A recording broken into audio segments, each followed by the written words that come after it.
you all notice that it's World Toilet Day and International Men's Day today? Let's go! It's Skibbity Toilet Day, then. You put that together. That's a literal skibbity toilet. Yeah. It's basically Crap Chat Day. Skibbity Toilet. My students hate Skibbity Toilet. I have You've brought it mentioned up 3 this. times to them, and they go, "Why would you talk to me about that?"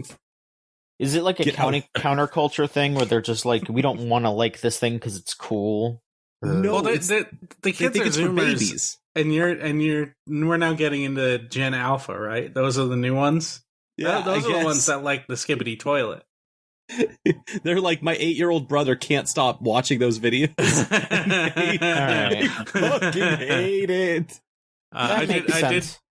So someone was posting about the differences between FGC player names and esports player names, and someone did just post a screenshot that says Skibbity Riz versus Sneed Chungus. Mm-hmm.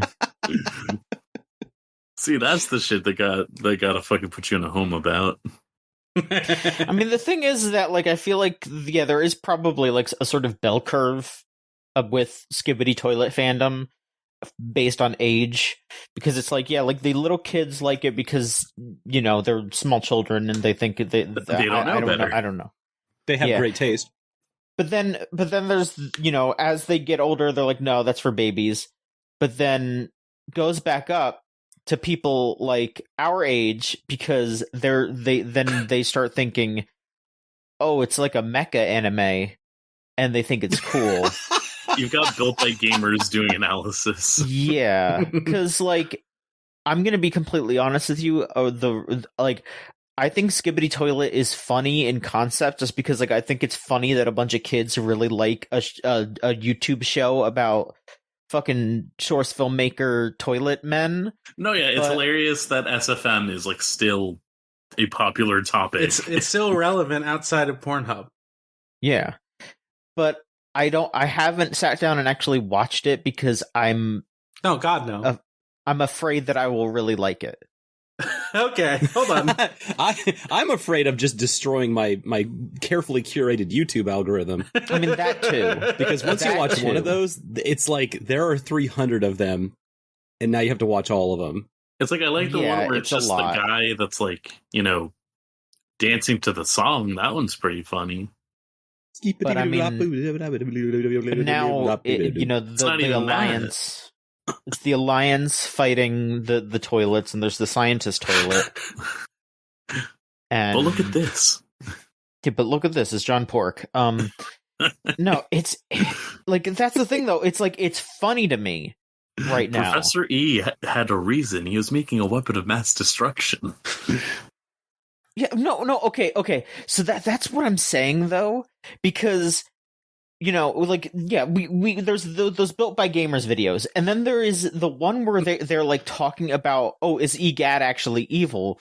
Because they're like, oh no, but he made the vacuum, the poltergust, and then he's like one of them's like, oh yeah, no, he built it because the ghosts are evil, and then the other guy's like, no, the ghosts are free outside of their paintings. They don't want to be in the paintings. But then it's like, but no, some of the ghosts are saying they want to be in the paintings, so you're helping them by doing that.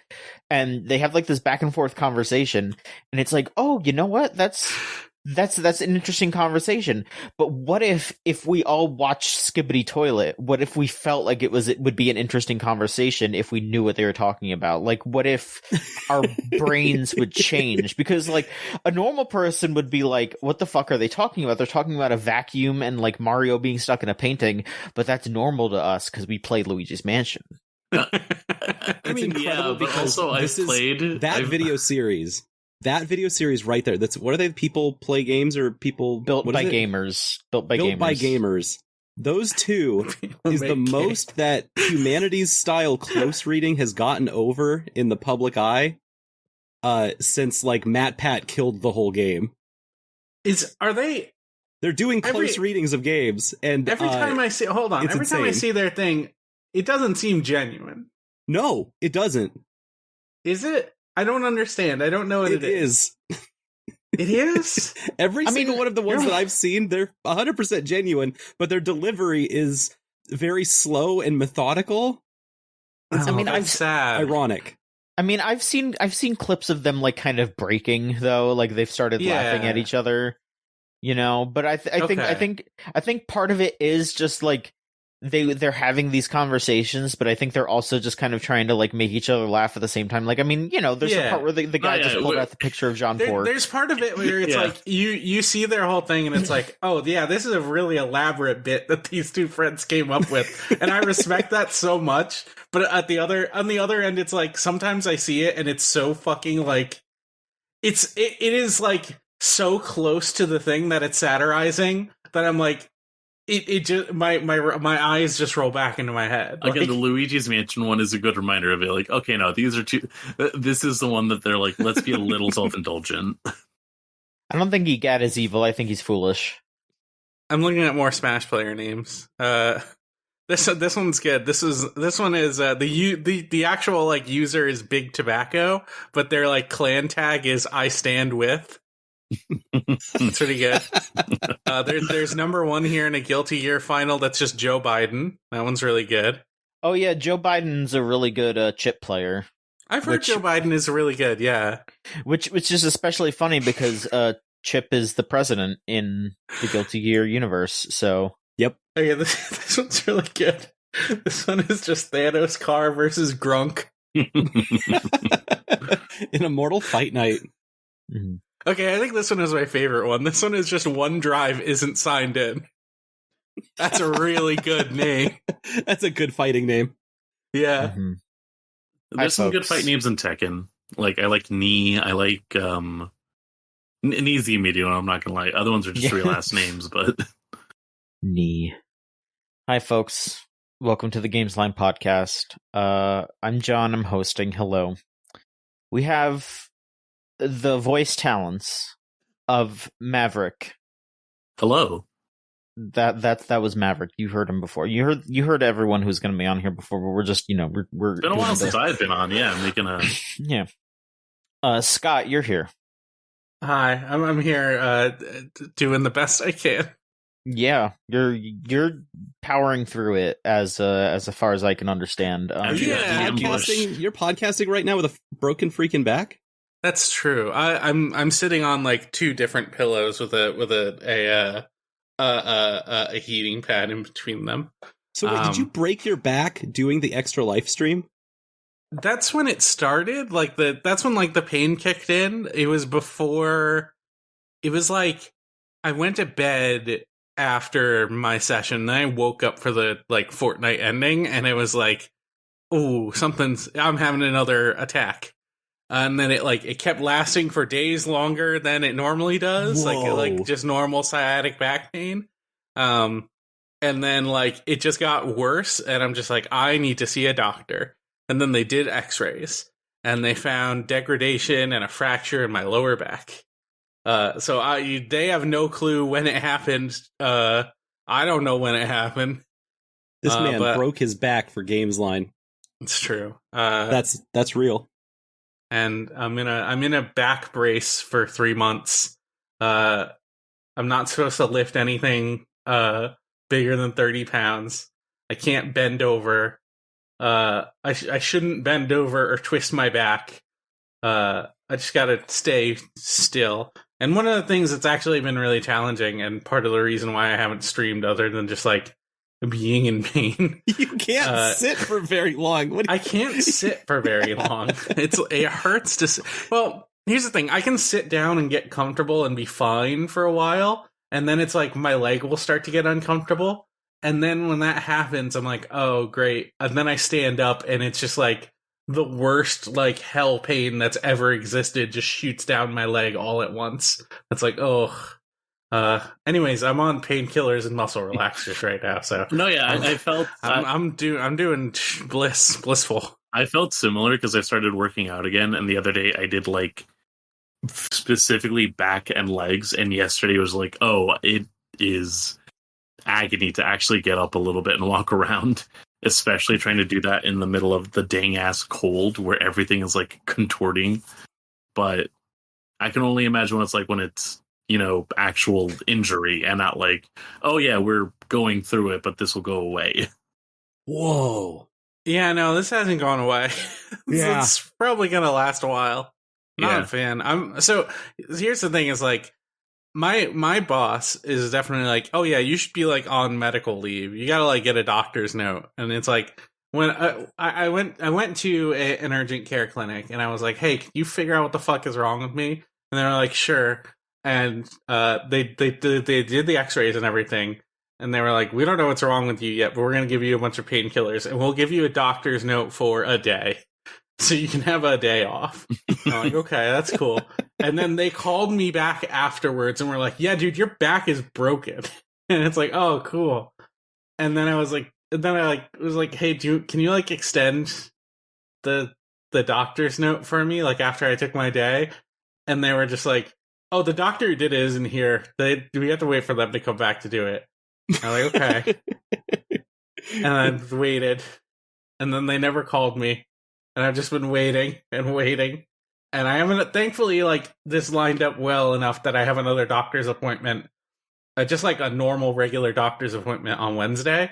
But because I had a regular doctor's appointment on Wednesday, every time I was like, hey, can we, like, push this up? Or, like, hey, can I just, like, see someone? And they're just like, you should just wait for your doctor's appointment. It's coming up on Wednesday. Like, oh, cool. Well, it didn't hurt to ask, I guess. Yeah. So it's like, I've been like, don't tell I've been like barely working, but I have been like on the clock, like just trying to do stuff.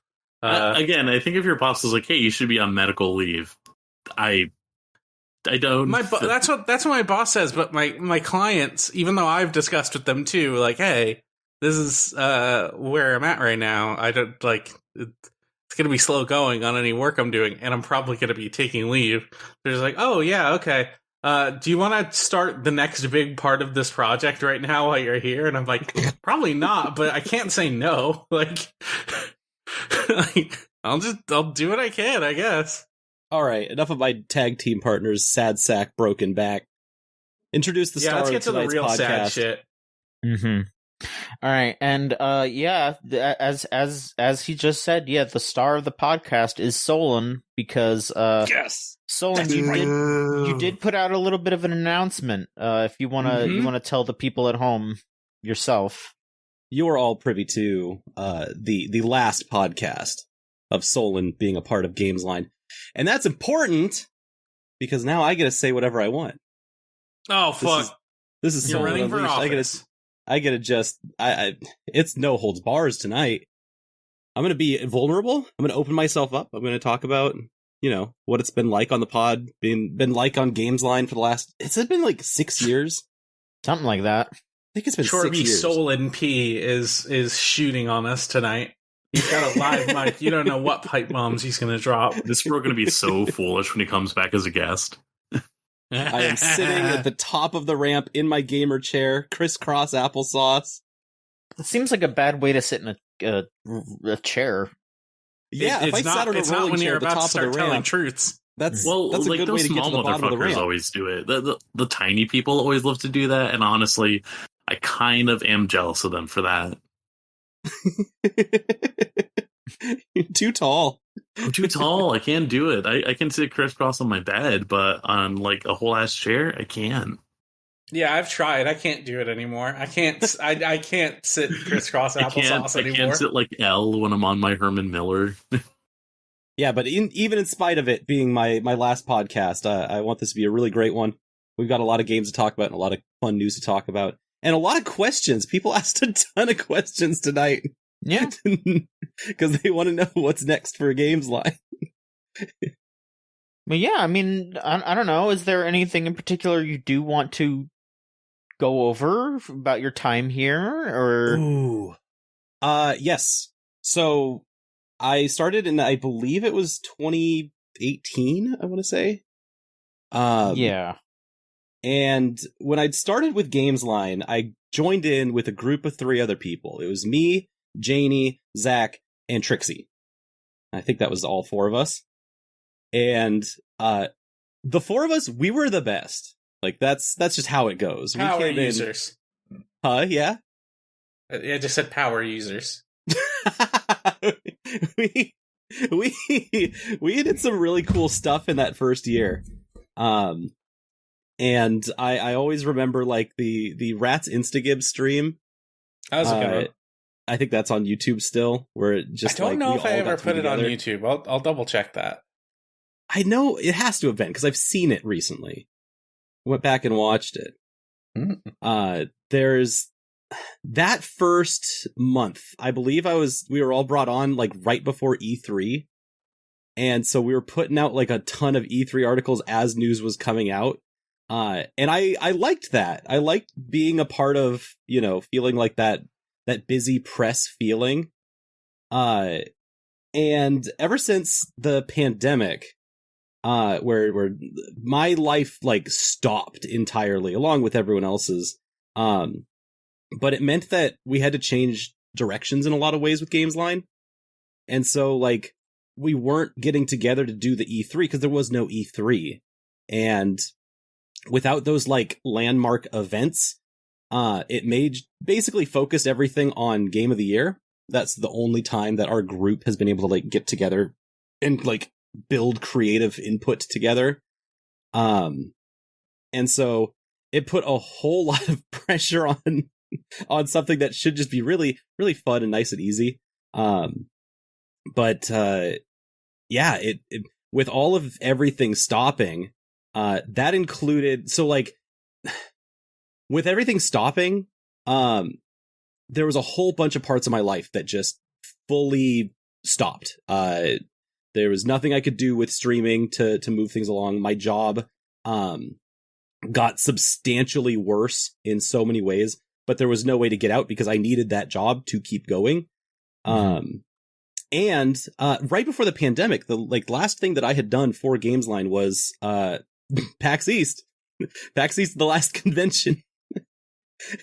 That PAX East where I was across the country looking at billboards and being like, or looking at TVs that were flashing, hey, an outbreak is happening in Seattle right now. And I'm going like, I'm in Boston, and I'm like, ooh, uh-oh. I'm heading into a literal zombie type moment here across the country. And I did my cutesy little write-up for Gamesline. But you know what didn't stop? What didn't stop over the last 3 years was Gamesline. Like this was the thing that kept me going in a lot of ways, and that's why I'm really, really proud of the relationship that we built with PAX. That they have invited us as Video Game Choo Choo and as Gamesline to be like professional journalist outlets for that convention. It just got me in the room with a lot of really incredible game developers and game creators. And if it wasn't for that, I would not have the bug that I have right now about making games. And so the goal after this, the reason why I'm leaving Gamesline is not because I'm so done with Gamesline, Nick. No, I'm actually really miserable about this. There was 3 or 4 times this last 3 weeks, where I was just like, I don't need to do this. I want to hang out with everyone still. I still want to be a part of this. And the whole thing that kept me like from not falling back on that was like, no. I need to go because I need to make games. I need to make room for other people because I want to see who the new Janie is, who the new Zach is, who the new Trixie is. And so like all of this comes full circle because I remember the people who had left right before I showed up now like 6-7 years ago. And those folks, I felt like I was filling in their shoes. I was there for, when all of that was going on. And I was just like, yes, I want to be here to make that transition happen. And, started out just writing reviews and stuff. And by the end of this whole thing, now I have interviews with big time people. And I got to, run the whole press junket. And yeah, so like, I feel so satisfied. All those dreams really came true, and I could not have done that without Gamesline. That's good to hear. Like it's I have a lot of trouble feeling like sometimes that running this isn't going to go anywhere, but I don't know. I mean, if you're going somewhere with this, like, I mean, people have jumped off of this and gone places. Like, I mean, Niall Janie left did. so long ago. Sylvie did. I mean, I don't have to name specific names because I think everyone's gone a lot of places. Yeah. People have gone on to find good stuff. And Niall's out there killing it right now. I don't know if Niall's anyone's doing some stuff. These are the things we don't get to say normally on the podcast because we're not like fluff ourselves up. He's I don't think he's like, I mean, he's like, like a very private person, so I don't want to like blow up his spot. But no. I mean, but he did grad school too, and so I saw him do that, and I was like, I want to do that. He's doing cool stuff though. I can at least say that. Like if you're like long-time listeners who are like, hey, they haven't mentioned that Niall guy in a long time, just like, no, he's doing good for himself. He's still here. We just haven't talked about him in a while. I mean, he is if you're in the Discord, you can say hi to him. He's just there. Yeah, he is in fact still hanging out, which is the thing. Yeah. We also just have a Discord of just like everyone who like our own private Discord of everyone who's ever like worked on the site. It's like a lot of people who've like come and gone and like don't check that anymore, but Niall is always in there, and it's just like, oh yeah, this dude is just ever present, and we're just always able to talk to him whenever we want. That's for $1 million, you too. Exactly. We will sell you Niall. No, yeah, I mean, you is get that, to experience this Irishman as only you want to. He watched Borat a lot of times. You can ask him about that. He sure did. That'll cost you $2 billion because he suffered enough. He did. But no, yeah. So I mean, it's good to hear that sort of stuff. I don't know. So you say you want to go into games. You want to create. You want to make games. What is your specific goal, or at least do you have like a specific goal, or are you still trying to feel that out? So the thing that caught me was not like having a specific goal. The thing that caught me was what my current roommate said to me the second day that she moved in with me. And that was, she just like ran into the garage, screamed at me, "Did you know you can just make anything you want?" Yeah. And I was like, it's fucked up. Yeah. Wait, what? And then she got on my computer and downloaded Blender and was like, yeah, you can just make anything you want. Yeah. Yeah, that sounds like she would say that. It was such a bold and strong sentiment that I was like, oh my God, why don't I just make the things that I want? And, putting it all together, I was like, all right, if I do want to actually dig into these things, there's a couple of things I need to do to set myself up for success here, because I've seen so many projects and so many people go in so many different directions. There's lots of ways to do this. There's lots of ways to do this wrong. And so I need to set myself up for success. And so I put together a plan where I would have a year of runway to make games. And it doesn't really matter what games is, because I know from all of the time that I've spent with Gamesline, all the time that I've spent hanging out with other people playing games, it's that if you can make a game, you can make a miracle. If every game that I have seen come out in some form or another is some kind of like small miracle that it even exists. And that's the thing that I value. Except for my very first review of Gamesline. My very first review was my only 1-star review, and that was Tempest 4000, I think is what it was called, on the PS3. And people were so mad about that one. I'm mad about it. That's not a miracle. That is Atari, and Atari does not create miracles. They fucked that one up. You are literally empowered when you make games to create miracles by existing. And they choose every time possible to like deflate and deny that miraculous power. Games are really hard to make, not for Atari, because they just steal stuff and copy it. They're not creating anything, and they're definitely not creating value from a business perspective. And so over the last 6 years, I've watched them fail and flail and just bottom out worse and worse, but like persist like some kind of overbloated carcass, like a homunculi just kind of crawling along the ground. And I'm just like, can someone please put this company out of their misery? This is bad. This is grotesque. Anyway, they're coming out with a console, I think, now soon, aren't they? Oh, yeah, no, for sure. It's definitely coming. I saw it at PAX West, and I was like, you guys should not exist. In, like, the politest way possible. I went to go check the comments on that Tempest review. I'm seeing like you just had you had a conversation with one guy who was being rude, and then he eventually was like, "Oh yeah, no, I'm with you." That's very funny. I probably shouldn't even be bothering calling this out, but there is this one here that's really funny that just says, "Very bad review, comma, bad gamer." Yeah, is that true? Are you Solon. A bad gamer? That was my first time getting that kind of like direct feedback where people were like, I don't like this thing that you made.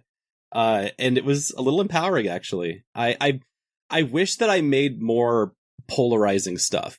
I think that's my biggest regret over Gamesline was not because I'm so thorough in a like reflective kind of way.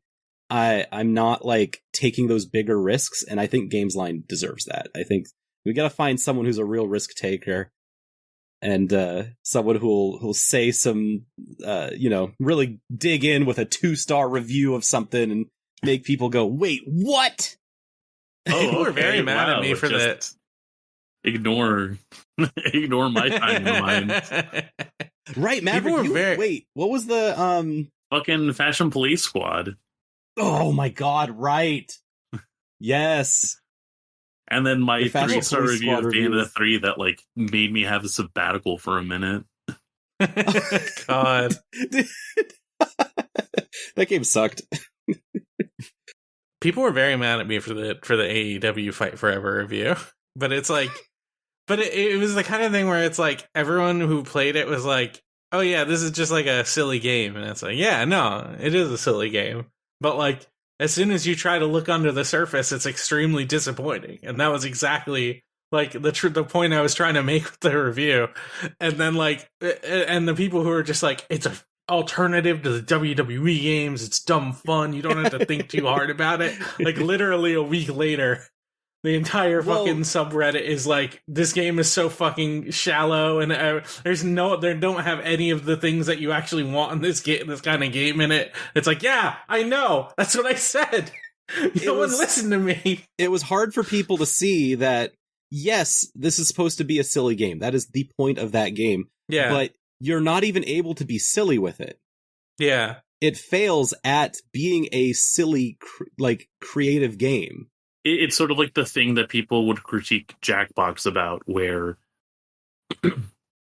or usually you see this whenever I see like Wayne Raider TV stream Jackbox stuff, where it's like they get mad about the humor that is injected into Jackbox material, but it's like, no, that's the springboard, that's the base, and it's a very spread out base because comedy is very subjective, but also the games that work well are the ones that do let you just, type out, "come into my nut," or whatever. It is so hard to critique those games. It is so difficult, but it's like, the thing that works well is the fact that there's enough freedom where it's like, okay, whatever set piece that's going on here, I can ignore it if I want to just do good shit with my friends. But then there is still something having like 10 of those games in where it's like, no, you know what? They're actually having a very deliberate, means of going about it, and having the difference between like the group dynamic game, the social deduction game, and I think I appreciate them doing this more often, the game that is like a group experience that pushes the idea about what that kind of a game can look like.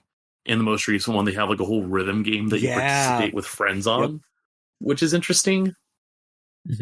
And it's like, yeah, sure, you could say, oh, it doesn't make for a good stream game, but it's also like, that was never the idea. The idea is that you have this with your friends, or you have this with a group of people where it's not about like creating content, quote unquote. It's just having a good time. Yeah.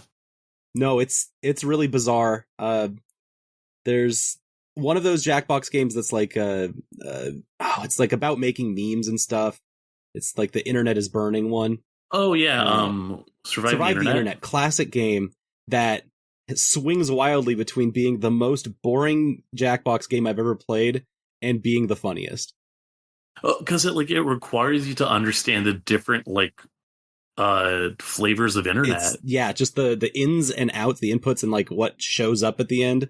It varies wildly. It's like you have to know what makes a funny Craigslist post, and that's different from what makes a funny Tumblr live exactly. blog. It's different from a funny tweet. And so if you try to critique that, if you try to engage on a critical level with that, it's like trying to hit a moving target from another dimension. I mean, what it is that you're critiquing comedy, and that's always going to be a fucking moving target. It's a system of subjectivity. It's not even fair. You motherfucker, I gotta say. Because here's the thing, you tipped me into coming into Gamesline. That's a big thing, because, God, you were streaming Project Diva, what? 2020? Every year for my birthday, yeah. Late. Yeah, and I, stumbled onto your streams for a bit. I forget how. It was just, as everyone was in the middle of the pandemic, just depressed, getting very online into Twitch and other stuff.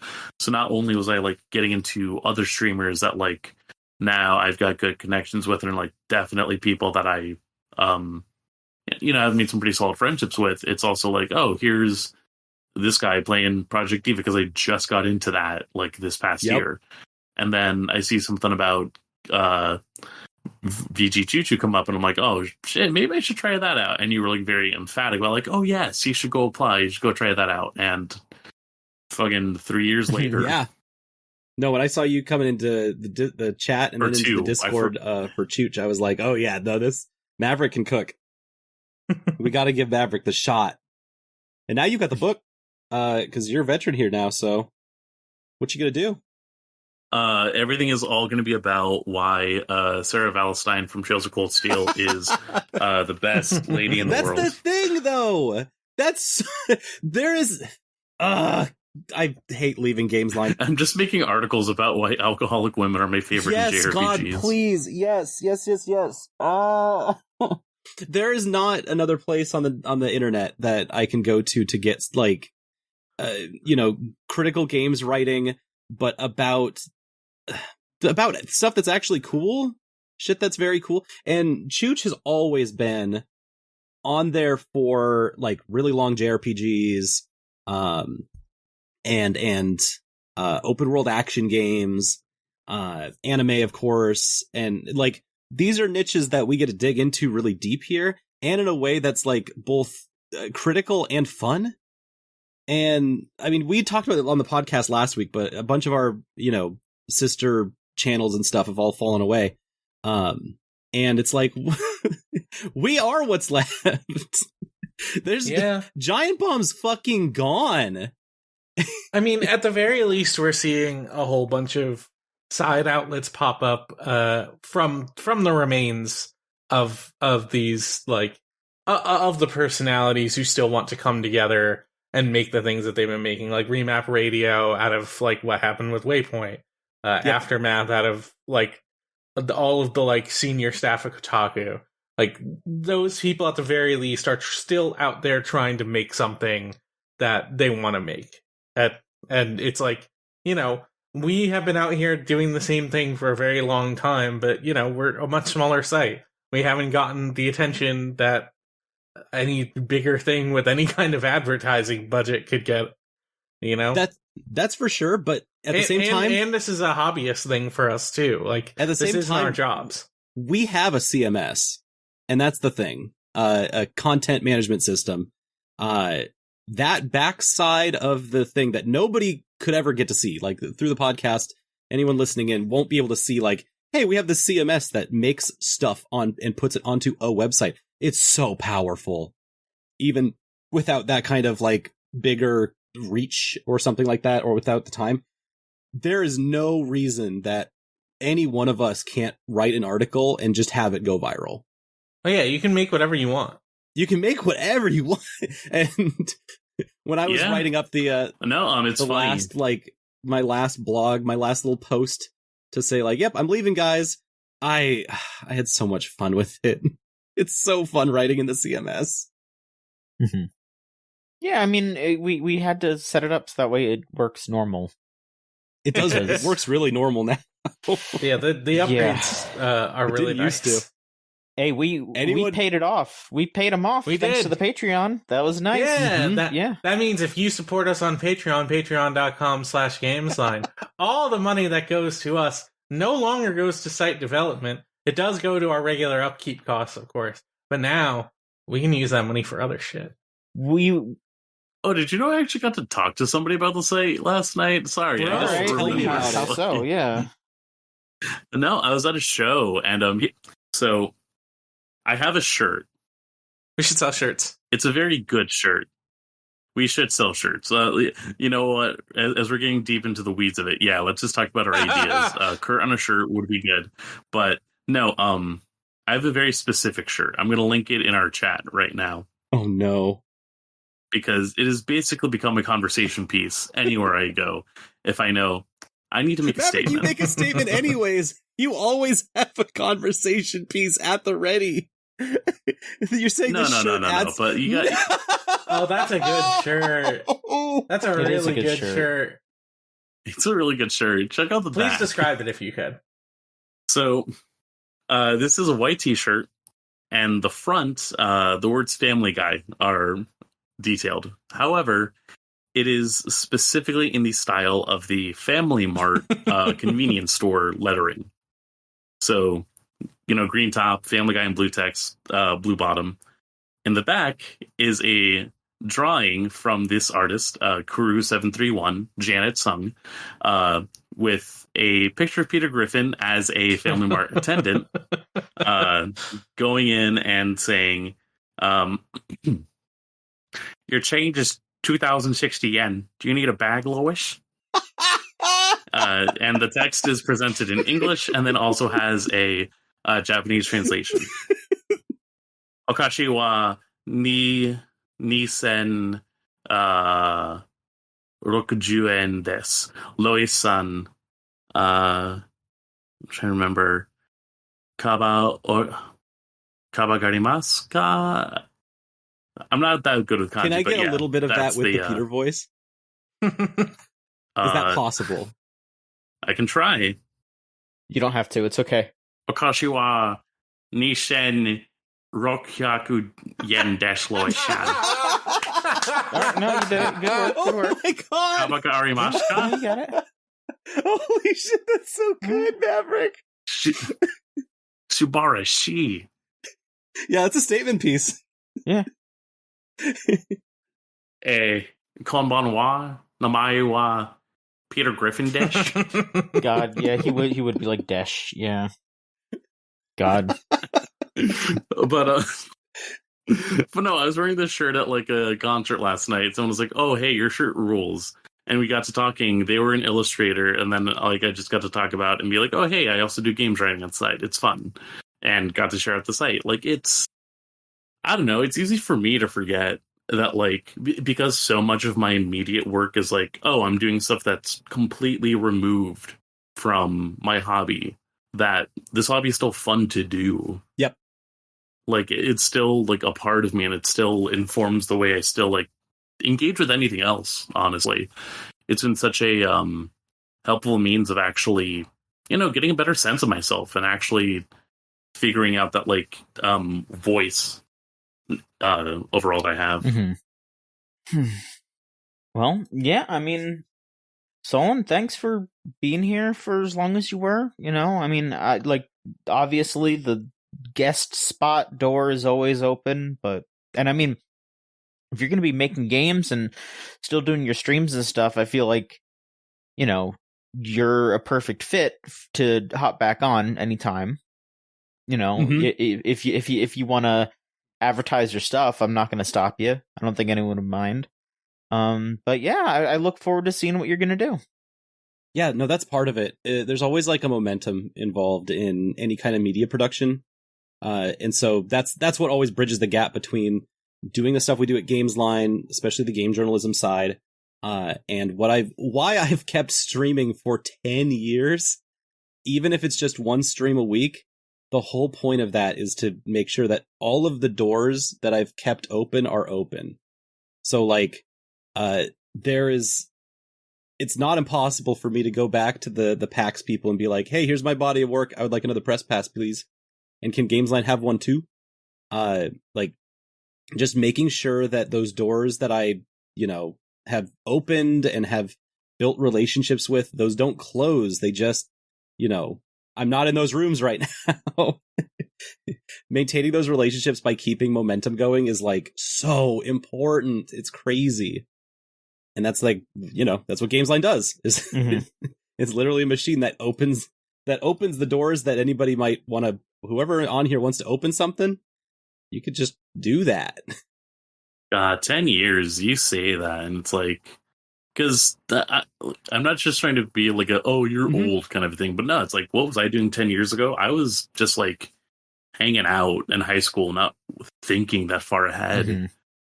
Like, the idea of having something with this longevity never would have crossed my mind. No, me either. I just kind of like, I figured it out early on that like, hey, as long as I keep doing this, it's not like, being a live streamer is the most respectable job in the whole world or something, but like, when you have a body of work that you keep up with regularly, even if it's, a couple times a year, and you can say that you are doing this thing for a long period of time, people respect that, and they'll let you do stuff, and they'll let you collaborate, and they'll let you, they like working with a concept of you that you have built up for them, And so my live streams serve a purpose. That purpose is to make sure that everyone is connected.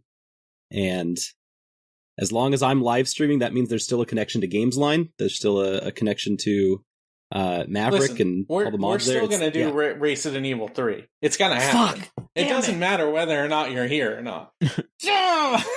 And it means I'm still connected to the Grinder Boys. That's true. Well, that's a different project. That's an entirely separate thing. Right. We should work on the new EP. Mr. I want to be connected to everybody, but then as soon as I make it to Seattle, are some of the other connections coming through? I don't like thinking about how long I've been here. I saw a post recently that was talking about like the 7-year anniversary of fucking Pokemon Sun and Moon, and I was like, oh my god, I was here when that was new. Yep. Oh. We were reporting on that. We were reporting on it as an upcoming game. And yeah, you were spry and young 28-year-old. Yeah, I was 28 then, and I'm still 28 now. You're 28 now, Keeps me young. God, yeah, no, I need somebody to join in on this site who's like, 20, 21 or something. That's scary. I want people my age. You want people your age? No, that's... there's enough people your age here. That's true. I love being able to commiserate, but yeah, no, that's a good idea. Getting people when they're young and they don't know better when we can exploit them. That's a good call too. I remember how hungry I was. Finally, we're gonna make it big. We're gonna have a scandal.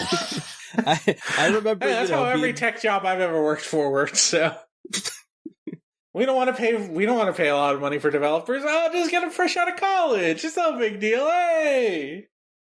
No, I just remember how hungry I was when I was 20, 21 for an opportunity like this, and that's still, that hunger is still there, but with less places to go. That hunger is still there. It's just not being served. So now Gamesline is like the last bastion to find those writers, find those critics, find the people that really care about the games industry. And also, they just happen to not been born when, Pokemon Pearl came out. I was going to say, I was probably the youngest recruit for a minute. I think Janie was like, I I think she was like 18, 19 when she joined on, something like that. She was very young. Okay. Is that right, John? That sounds right, yeah. Yeah. Word. And now she's fucking doing amazing shit working in tabletop games. Go Janie. Yeah. We love Janie. I've asked her to come back on as a guest, and we're probably going to have her on again soon. And she's like, hell no, you people are fucking stupid, and I want to move on. No. No, No way. She was very excited. She just has a very busy schedule. Mm-hmm. Now, you always just got to find the right kind of freaks. Yeah. All right, so so speaking of freaks and us continuing to be them, been gaming. What's been gaming? Solon, do you want to talk about stuff, or do you want to take a break from talking? Oh, I want to pop this champagne, the 180,000 yen black champagne on gaming today. Right. I played a lot more Like a Dragon Gaiden. Last week we talked about this game, and that's right. That's exactly what my champagne sounds like. I've played more of it. I've gotten into chapter 3, and I think Maverick, have you gotten to the end? Oh, I've beaten it. Good. You're so much faster at these than I am. I am like No. Let me be clear. So I got through chapter 1 and I got through chapter 2. At some point in chapter 2, you have your access to the underground. You have your Coliseum fights. I spent probably half of my time in this game grinding out the Coliseum. Every battle completed. My team, level 20, everybody. The stuff that comes up later on that's related to the sub-stories there, did them all. That was part of the reason why I even did the grind. And from that, got enough money to max out all my abilities, buy the best armor. The rest of the game was a breeze because I didn't have to think too much about the combat. Yep. And I just told myself, I'm not going to do every request. I'm not going to do every little thing. I'm not going to learn how to play pool really, really good just to get 500 experience points when I already got all the experience points. It'd be cool, but I'm not going to do that. I'm sorry, it's really cool. It's really cool. I spent 6 hours working on 3 pool shots. It was it's dumb. So cool. If I had more patience, I would. But then it's also man. I was like, oh, that was such a waste of my time. But then I talked to other people who were like, yeah, I can't. I was mad watching you do that because I can't. I keep trying to hit it and I can't. And you hit the shot, and I'm like, damn, I guess I really did do it. That's my first time even trying out the pool stuff in a Yakuza game, I think. It doesn't work very well. It's got this really touchy control scheme that they're trying to emulate pulling back on the Q stick, the stick, and you're pulling back on the control stick and then letting it shoot forward. It doesn't work all the time, and it kind of sucks. But no, when you get the ball in the hole, it's so satisfying. But yeah, no, I'm 3 chapters in now. And I've 100%ed almost every mini game. And even after all of that, I don't know if I can really recommend this game. I'm only 3 chapters in, so maybe there's a direction it's going to go that I'm not excited about. But this is not my top Yakuza game. Oh, I think you need to get to the end. I think there's plenty of room for things to go places. All of the things and places I've been doing here, I've seen all this before. And the additions to the Coliseum mode are not really substantial, but it is kind of cool that I get to play as Majima for a little bit in there. That's a fun little gimmick. And I just don't think that they're substantial changes to the Coliseum. I think they're just it's cool that you can spawn 20 guys now. That's really, really amazing. Because that is not a thing that could happen, in the last 2 or 3 of these. It would break. But also, the combat feels a little stale. It's just not as crisp, and there's not as much fluidity as there was in previous games. And I gotta say, it is maybe my favorite of the Dragon Engine style of combat. Yeah? Because that's the big thing. What would be the pinnacle of Yakuza combat for you? barring or specifically like the action brawler style. Ooh.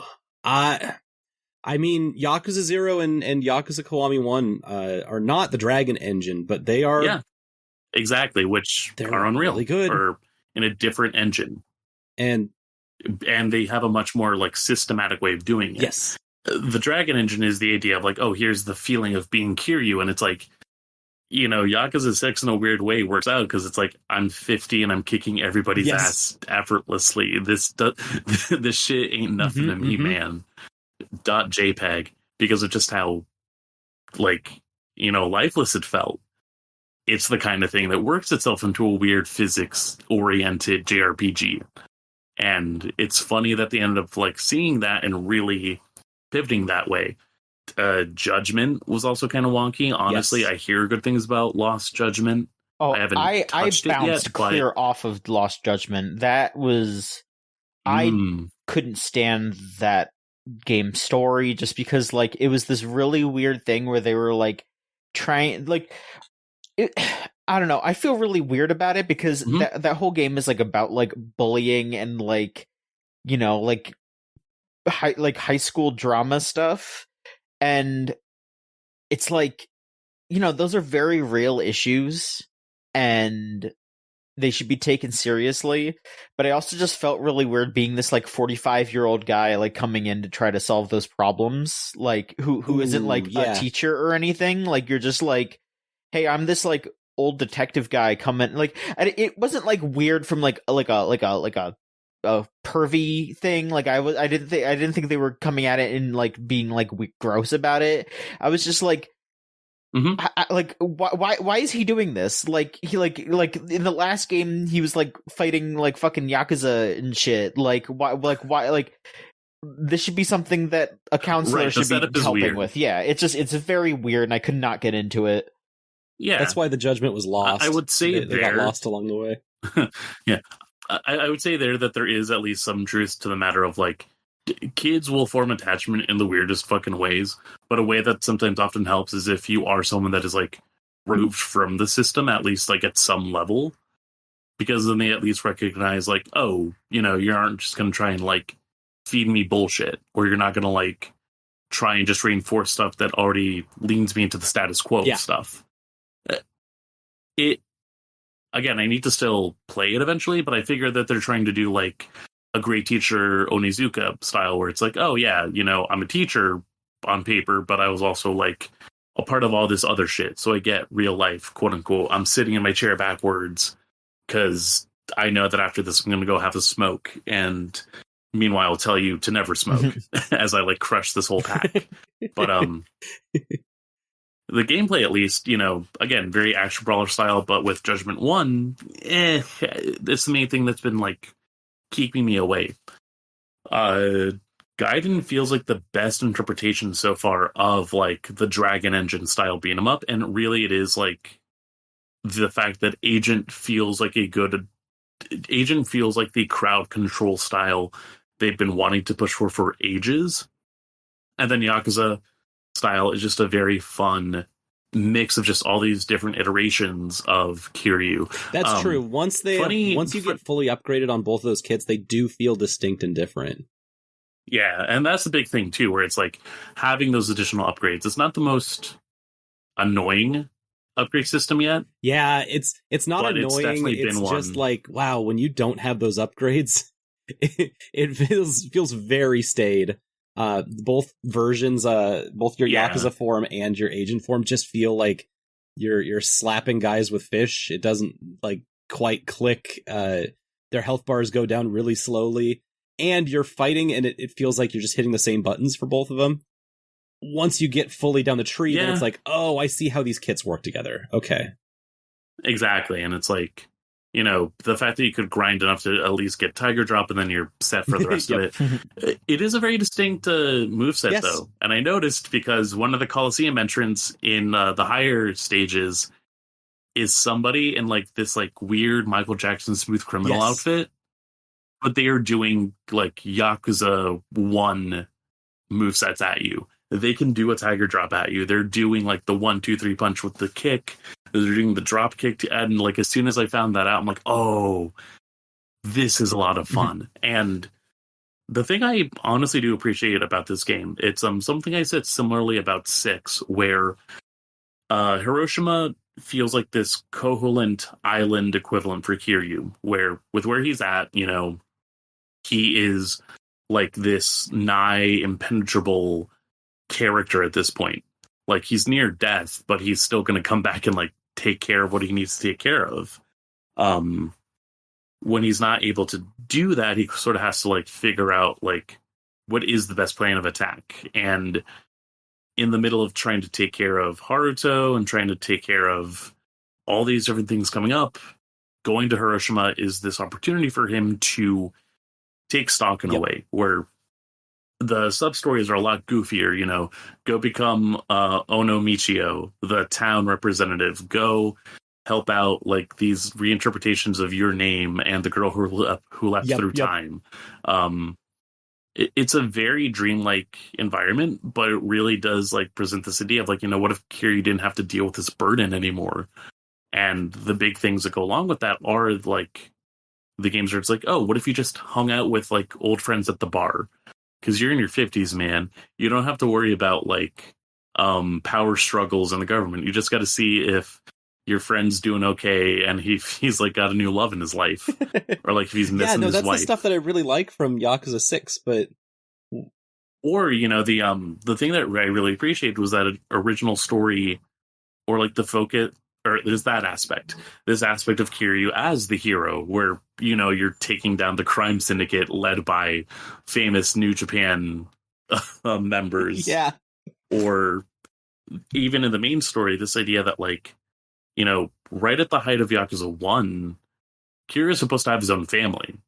Like, he was ready to start up the Kiryu clan and, like, get things set up, was going to be, you know, smoothly along his way to become the next chairman of the Tojo clan, but, you know, had to take the bullet for Nishiki.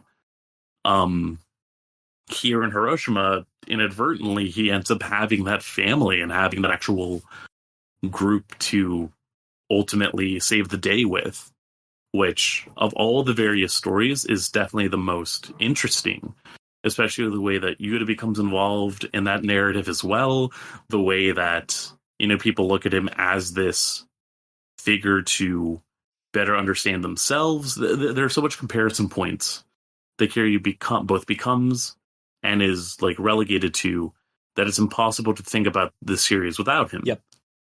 And at first I was like, oh, why didn't we kill Kiryu?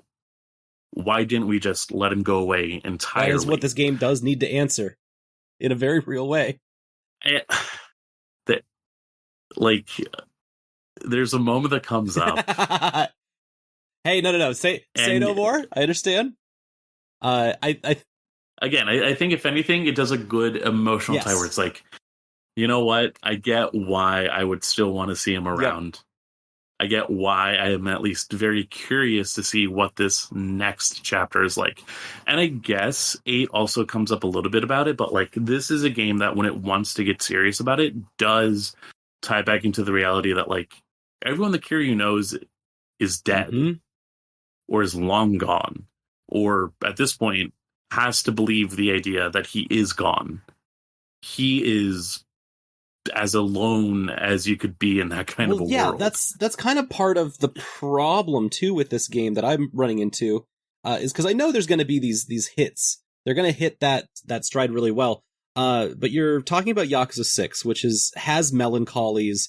It also has a lot of joys. And you don't get that in this game. It is pretty much an all melancholy kind of game because you're a man who doesn't exist and you feel alone. And the connective tissue that normally would be there to support, mixing things up and making the tone different, the sub-stories and stuff, they're all routed through the Akame network, which is a centralized hub for all of the sub-stories, which is a great idea foundationally, but it means that they all are actually kind of just work. They're really boring to like tab through constantly. And so you're stuck in Sotenbori, which is a city that we know very well. There's even a couple of sub-stories that like bring back characters that we've seen before. And they're gotta be like, oh, you don't know who Kiryu is? No, you don't. This is another man. This is Joryu. And so that's cute and stuff, but like, you don't actually get to know anyone. Here, Joryu's not allowed to get to invest himself into Sotenbori in any kind of meaningful way. And so it makes that connective material between all of these really heavy, like, story beats, it makes it feel less. Yeah, I can understand that. Again, I think it's like, it all comes up for me, at least towards the end, where I'm like, okay, yeah, no, you got me. But then in the middle of it is very long in the tooth. And it's funny to hear that, even though it is like the shortest Yakuza game to date. Yeah, last week on the podcast, I very much covered that. Yes, this game is worth the lower price point if it's your first Yakuza game, and I still fully believe that. This is a great game. It's a great Yakuza game. But also, I think of every other Yakuza game and like, yeah, this is a good game. This is probably better than most other games that have come out this year. It's also probably one of the worst, in my opinion, I just love this series so much, and I find so many of the other Yakuza games to be so fulfilling and thorough that this being a side story, it makes sense. It's a side story. It's not going to be the same kind of like thoroughly fulfilling experience and rumination on masculinity and your roles as a hero in a complex world. Like, it's doing a lot of work to at least answer that question of like, oh, where was Kiryu during this answering moment? One very specific question with this game. And it's doing it at a very breakneck pace. Yep. The fact that it even has consistency at all, because that's the other thing too, where it's like, you kind of recognize whoever the big final boss in all of this is going to be. It's not going to matter. No. Similarly, that's 6, the thing is, I know Kiryu lives through all this, and so they're going to torture him and do the Yakuza thing, which is always awesome. Except for it isn't here, because I do know he's going to make it through this. Yeah. And at what cost? Well, there aren't any costs anymore, because what, are they going to threaten his orphans again? Oh, yeah, they did. And that's, we've seen that a million times.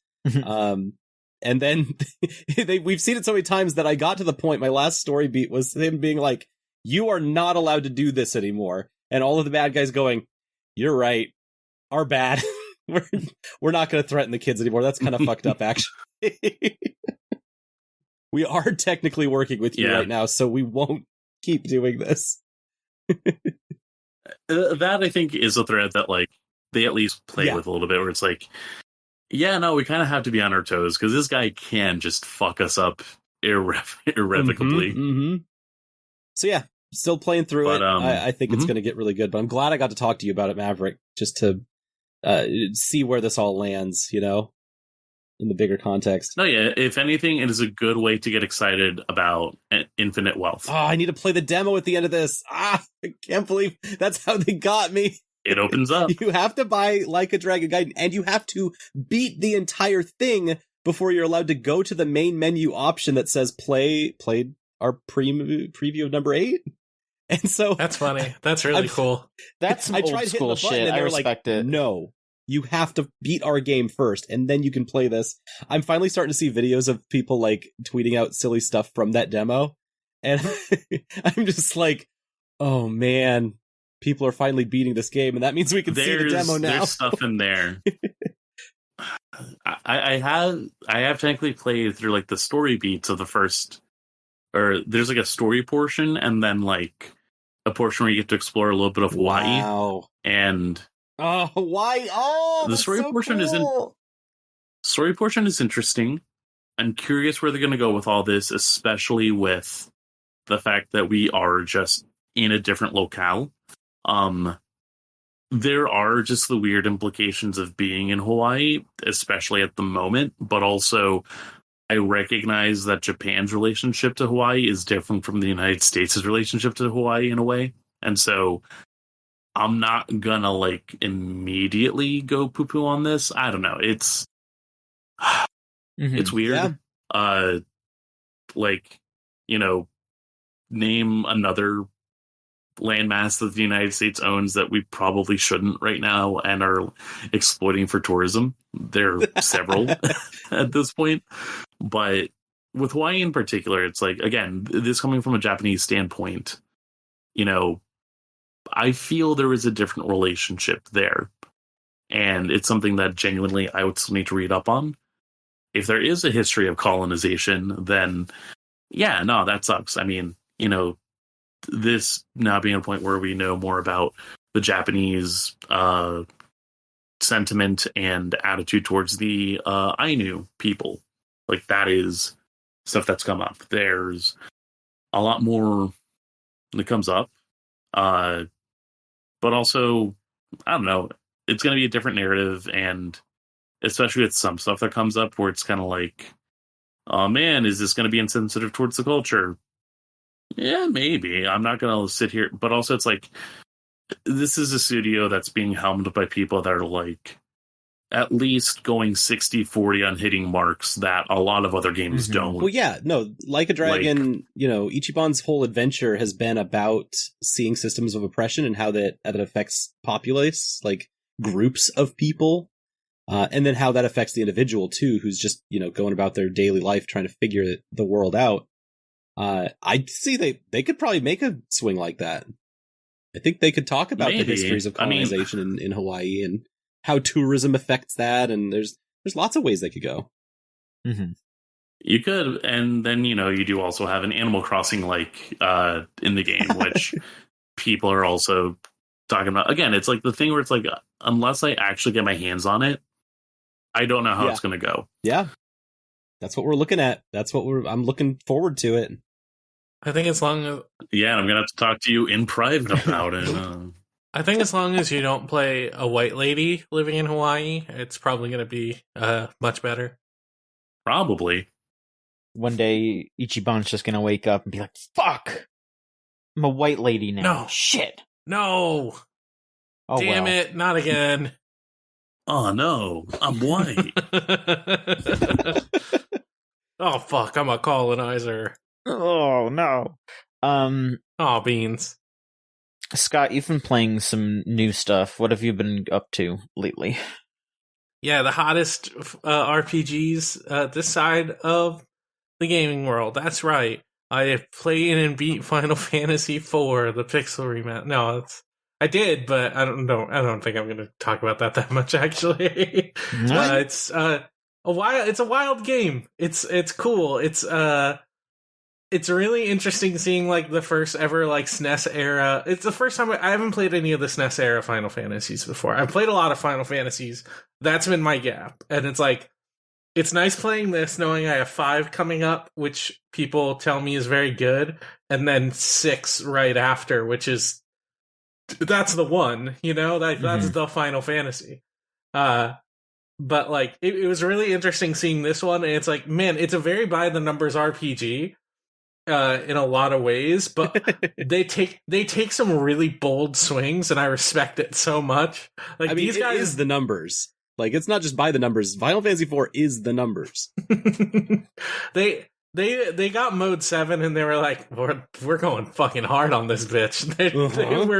They went so hard on it. It was cool. It was a really fun time. I had a really good time playing it, and like, I got to do the dance afterwards of being like, do I seek out a copy of the After Years and try and play that? And thankfully Rose went and said, no, it's bad, don't play it. And I'm like, okay, I think I won't. Like, I'm curious, but it's like, I understand why the people who were porting this game got really into these characters, which all the characters in this honestly relatively short RPG are pretty endearing for how simplistic they are. But it's like, you've got Cecil, who's the guy who realizes his life is a lie and he's trying to, face redemption. You got Rosa, she's there, she's the lady who's nice. But then you've got Kane. And Kane, man, Kane is sad. Yeah, and he he's is edgy. And here's the like really sad thing about Kane is, like, if you look at the original, the Pixel Remaster does come with a bunch of like concept art, and there's so much of that concept art that's like, oh yeah, no, Kane and Cecil are just gay, like they're totally just like romancing each other, like fully embracing each other, and like their eyes are meeting in beautiful ways, and it's like, oh man, that's really sad that none of that is in the game. Really, you just kind of get like Kane kind of like waxing sad that he accidentally betrayed his friend sometimes. It's like, oh man, I would have really loved a story where there's like an actual interplay between these characters, where it's like Kane is very much into Cecil, who is into Rosa, and Rosa. There's also a weird thing between Rosa and Kane, but that doesn't really get explored that much. It's like, oh man, that would be really cool if it was a love triangle. Yeah, they don't commit to it, but they kind of tease it out there. They tease it out, and it's like, I get why you would want to make more of that story. Yep. And like explore that further, but it sounds like what they made was not particularly, it wasn't what you want, and that's a little sad. No, and it doesn't help that because like most Final Fantasy games, the world itself is not necessarily the most fleshed out thing, because it's about these character dramas. I think it's like, yeah, it is just a very flat world, but I do appreciate the lengths that they go to with it, like even within its limitations. Like, I appreciate that there's an entire underworld, and it's like, it's got its own like geopolitics and everything, and it just doesn't like, they just have never interacted with people on the top side before. Right. No, there is teeth to it, but like usually when it's like the after years, that's what they're focusing on the moon. That's the thing they're focusing on fleshing out, and it's like, that's not all right. Oh, that's really sad. That's kind of cool, but it's like, oh no, I want stuff between Kane and Cecil. I don't really care about Cecil and Rose's kid. Exactly. Cleodor or something? I don't know. But how will they take the throne? How will their relationship with the kingdom go? It's like, I don't care. They try. Like, it's a game that was obviously like roughly translated, and it was done within the character limitations of Super Nintendo, like Windows. So like all of the text in it is incredibly simplistic. I would like to even give a more modern example: Final Fantasy X and Final Fantasy X-2, which are my favorite games. But the hardest part of going from 10 to 10-2 is Spira itself. Just because it doesn't really change that much. No, it doesn't, and it doesn't even. And they want you to interact with it in a way that's like, it has changed, but no one in Spira is reacting that way. It's coming from a philosophy of those older Final Fantasies, where it's like they really want you to explore every inch of the world, but like Final Fantasy X is way more modern in the way that it makes its world. So it's like exploring every inch of it just doesn't really make a lot. It makes sense the first time you do it in Final Fantasy X, but going back to the same exact world, just like retrace your steps is kind of not super interesting. And it's like, it's and not what even do you just find? It would be interesting to retrace those steps if Spira reacted to those steps that you made. Yes. Like if I turned a corner and there was one of those blue guys in the overalls being like, "Did y'all see that giant whale a week ago?" Yeah. What was that? The problem was they clearly didn't have like a lot of budget to make a lot of changes, and it's super evident in the game itself, because the things that they do add are some linear corridors. Yeah. But that's the thing, is that with any of these, especially with After Years, it's they're fleshing out a story, they're fleshing out a world that is much bigger than their budget. Yeah, they're working with a space that is a lot bigger than what they necessarily have the resources for, and so it just kind of ends up being flat. It's also this case of like, this came out like 17 years after the original game came out, and it's like, what are you guys doing? Like clearly you had a lot of invested interest in like porting FF4 to the GBA, and it's like, oh man, we have so many ideas of how we could take this further, and it's like, and After Years has some fucking ideas. Like, they have a whole moon phase system. Like, they add so many characters and stuff. It just doesn't seem like the execution is super great. No, I remember the GBA era. I know how this worked. Like shot for shot. Yeah. You know how this worked, was that they were putting it together to be a packed in extra content thing for Final Fantasy IV. And then someone got the bright idea to be like, what if we sold this as its own SKU? Mm-hmm. let's put it on its own cart and sell it. Because those other GBA ports also had a whole bunch of extra content. Like, I remember playing the original Final Fantasy, and it's like, oh yeah, there's an entire, like, extra endgame dungeon that just, like, makes you go through all of the biomes and face extremely hard enemies. It's, like, brand new content and everything, and it's like, huh, that's cool. I kind of wish that was in, like, other iterations of the game. And it's just funny how that works, because with it literally being its own SKU, we now have to engage with it as if it's its own Final Fantasy game. Mm-hmm. When I don't think it was ever intended to be that. No. But, like, well, that's the way it shook out. I don't have to deal with that with, like, with Final Fantasy, 10-3, that, like, little extra chapter. That's just a tacked on extra thing to sell the HD remakes. Like, yeah, that's you get not a little extra cutscene just for you. It's for you. But no, like the other weird thing about, like, After Years is they ported it again. They went and ported 4 to the PSP, and they included After Years in that bundle, and then they made a third game called Interlude, which goes between them. It's like, they really want this game to they really want this shit to be fire. They fucked up. It's so strange. But yeah, no, I played that. I had fun. It was weird because it was like most of the game was not super challenging. Like no. There's moments where it's like, oh, they really want you to focus on specific damage types for enemies. And then eventually, once you actually get your fleshed out party, that stops being a thing, really. Like, it's still a thing, but it's nowhere near as big of a deal. Like, you're not doing 0 damage to an enemy and you need to focus on them in a specific way. Like, you can just hit auto and just let them all attack. It's fine. Yeah. Once you hit that curve, like, okay, I can, like, breeze through most combat encounters, with the exception of some of them being extremely difficult. Like, do you need to think more on your feet about them? None of them were super, super challenging up until you get to the very final boss, and it's like, oh, yeah, this is a final boss, and it's like, man, I really miss the way people made video games.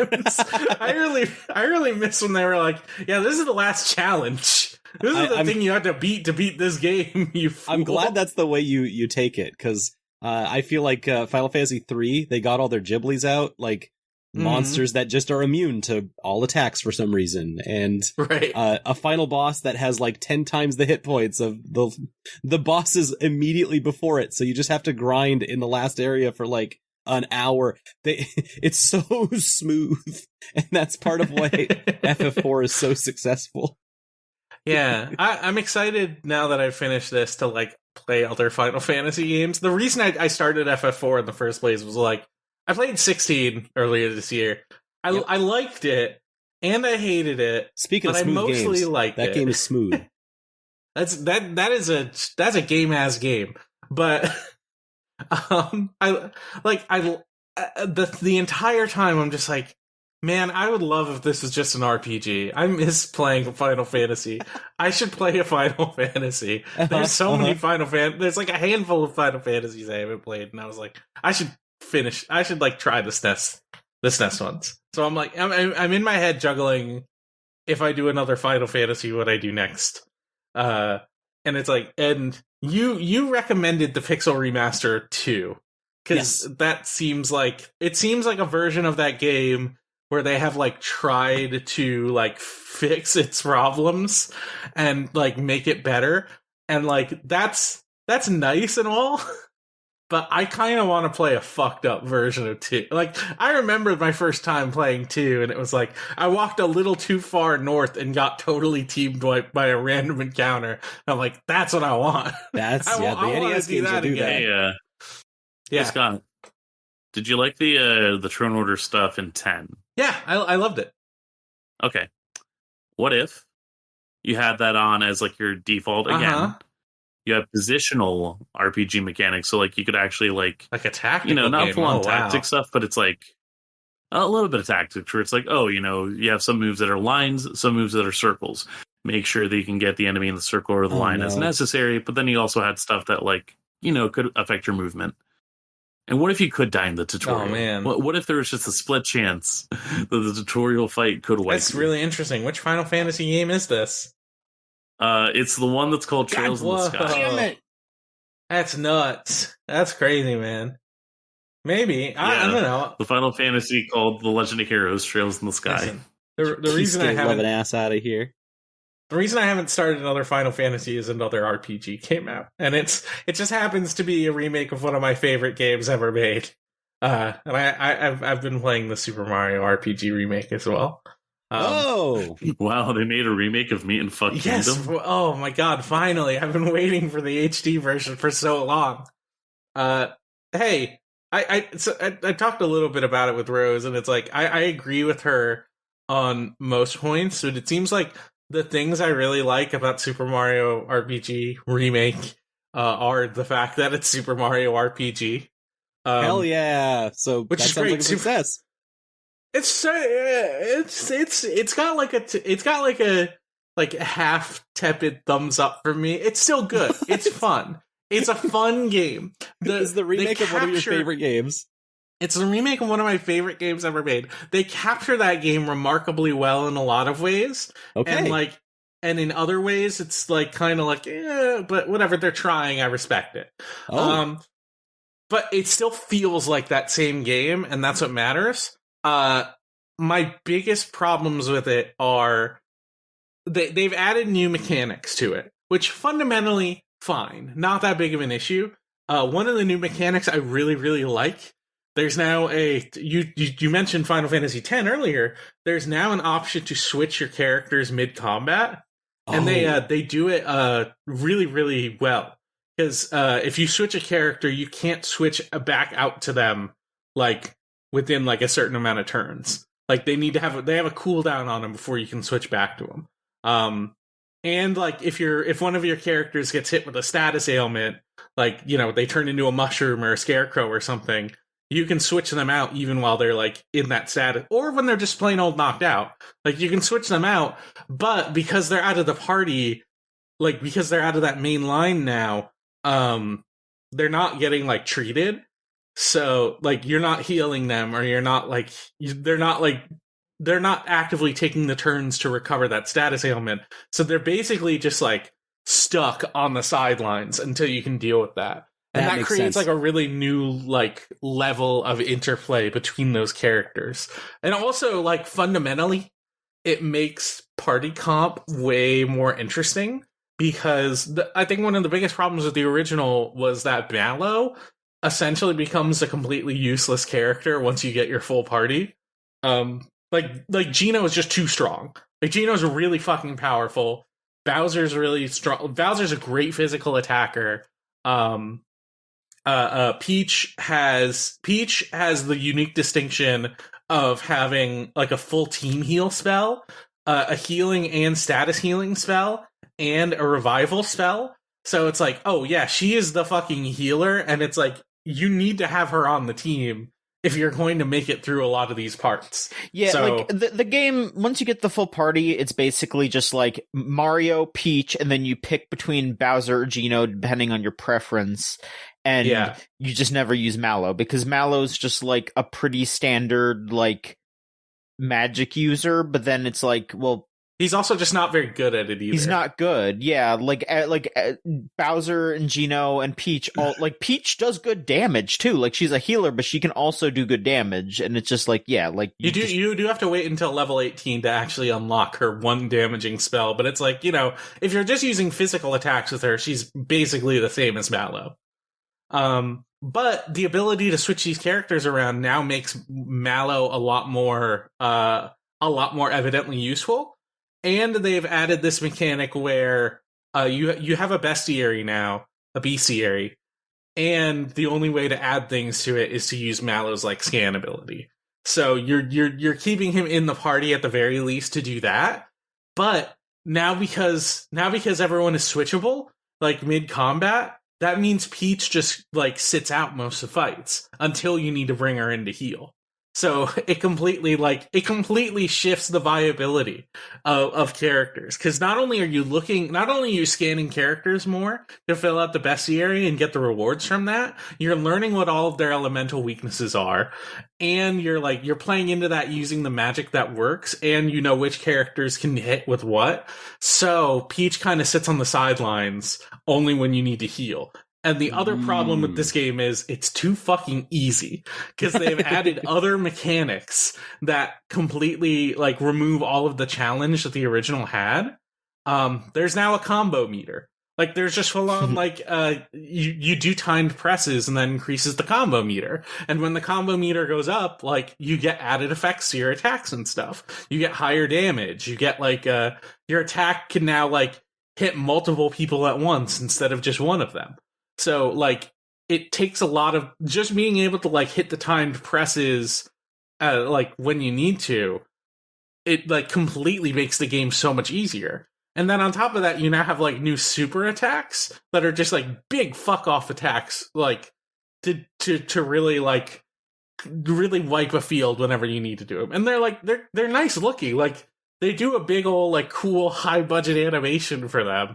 They feel like Final Fantasy summons. It's really dope, but they're big old like team up combo attacks. But adding these things on top of it, it feels like they didn't add like balance around it. They added like a new difficulty mode. There's a normal mode and then there's an easier mode. But I've been playing on normal and it's like, it feels like it's the same game, but they didn't account for all of the changes they made to make it easier. So I'm just kind of breezing through everything. And it's like, it's kind of a bummer in that regard. Because the thing I like about the original Super Mario RPG is like, there's a lot of thinking you need to do. Like just going in, say you have your team comp and it's like, I need to figure out how I'm going to solve these fights. And most of the time you're just one-shotting random guys. And then whenever you get to a boss, you scan the boss and it has maybe like 1,000 health total, and you're hitting for like 150 damage for a normal attack, and it's like, okay, well, I guess this boss is going to be done in a few turns. It's like, what am I even doing here? I've only had like one challenging fight so far, really, and it was like the challenge fight you do against the master guy at the dojo in Monstro Town. Which is something like when I played the original, I'm like, oh, I need to come back and do this later. But it's like, no, I just did it first try. This time. That's sad. Yep. But like, you know, I'm gonna play through it. It's still really fun. It's just like, man, I really wish the Nintendo sensibility of we need to make things easier and then add hard stuff to the post game for the people who really want it. Like, I really wish it didn't seep into literally one of my favorite games ever. You know? I also don't remember if the original did this, but every time you level up now, you pick between an upgrade you want, like a physical one, which would increase your defense and physical attack, an HP one, and a magic one, which would be magic attack and magic defense. In this, there's now like stat variation in the upgrades, because like you could, I don't remember like if they showed you the stats in the original every time you leveled up, but in this it's like, now when you level up you get your regular upgrades, and usually it's like it goes up 1 extra point, but one of the 3 things will be like a bonus to it, and it's like, oh, this thing will add like 3 points, or this thing will add 5 points if I level up. Why wouldn't I just pick the thing that gives me the most stat yield? So now there's no incentive to actually build your characters at all. It feels like they took a lot of the thinking out of a game that you really didn't need to think that hard about in the first place. Like, the first game isn't hard or like overly challenging, but it's like, oh yeah, I want to like actively like it does make you engage with the mechanics.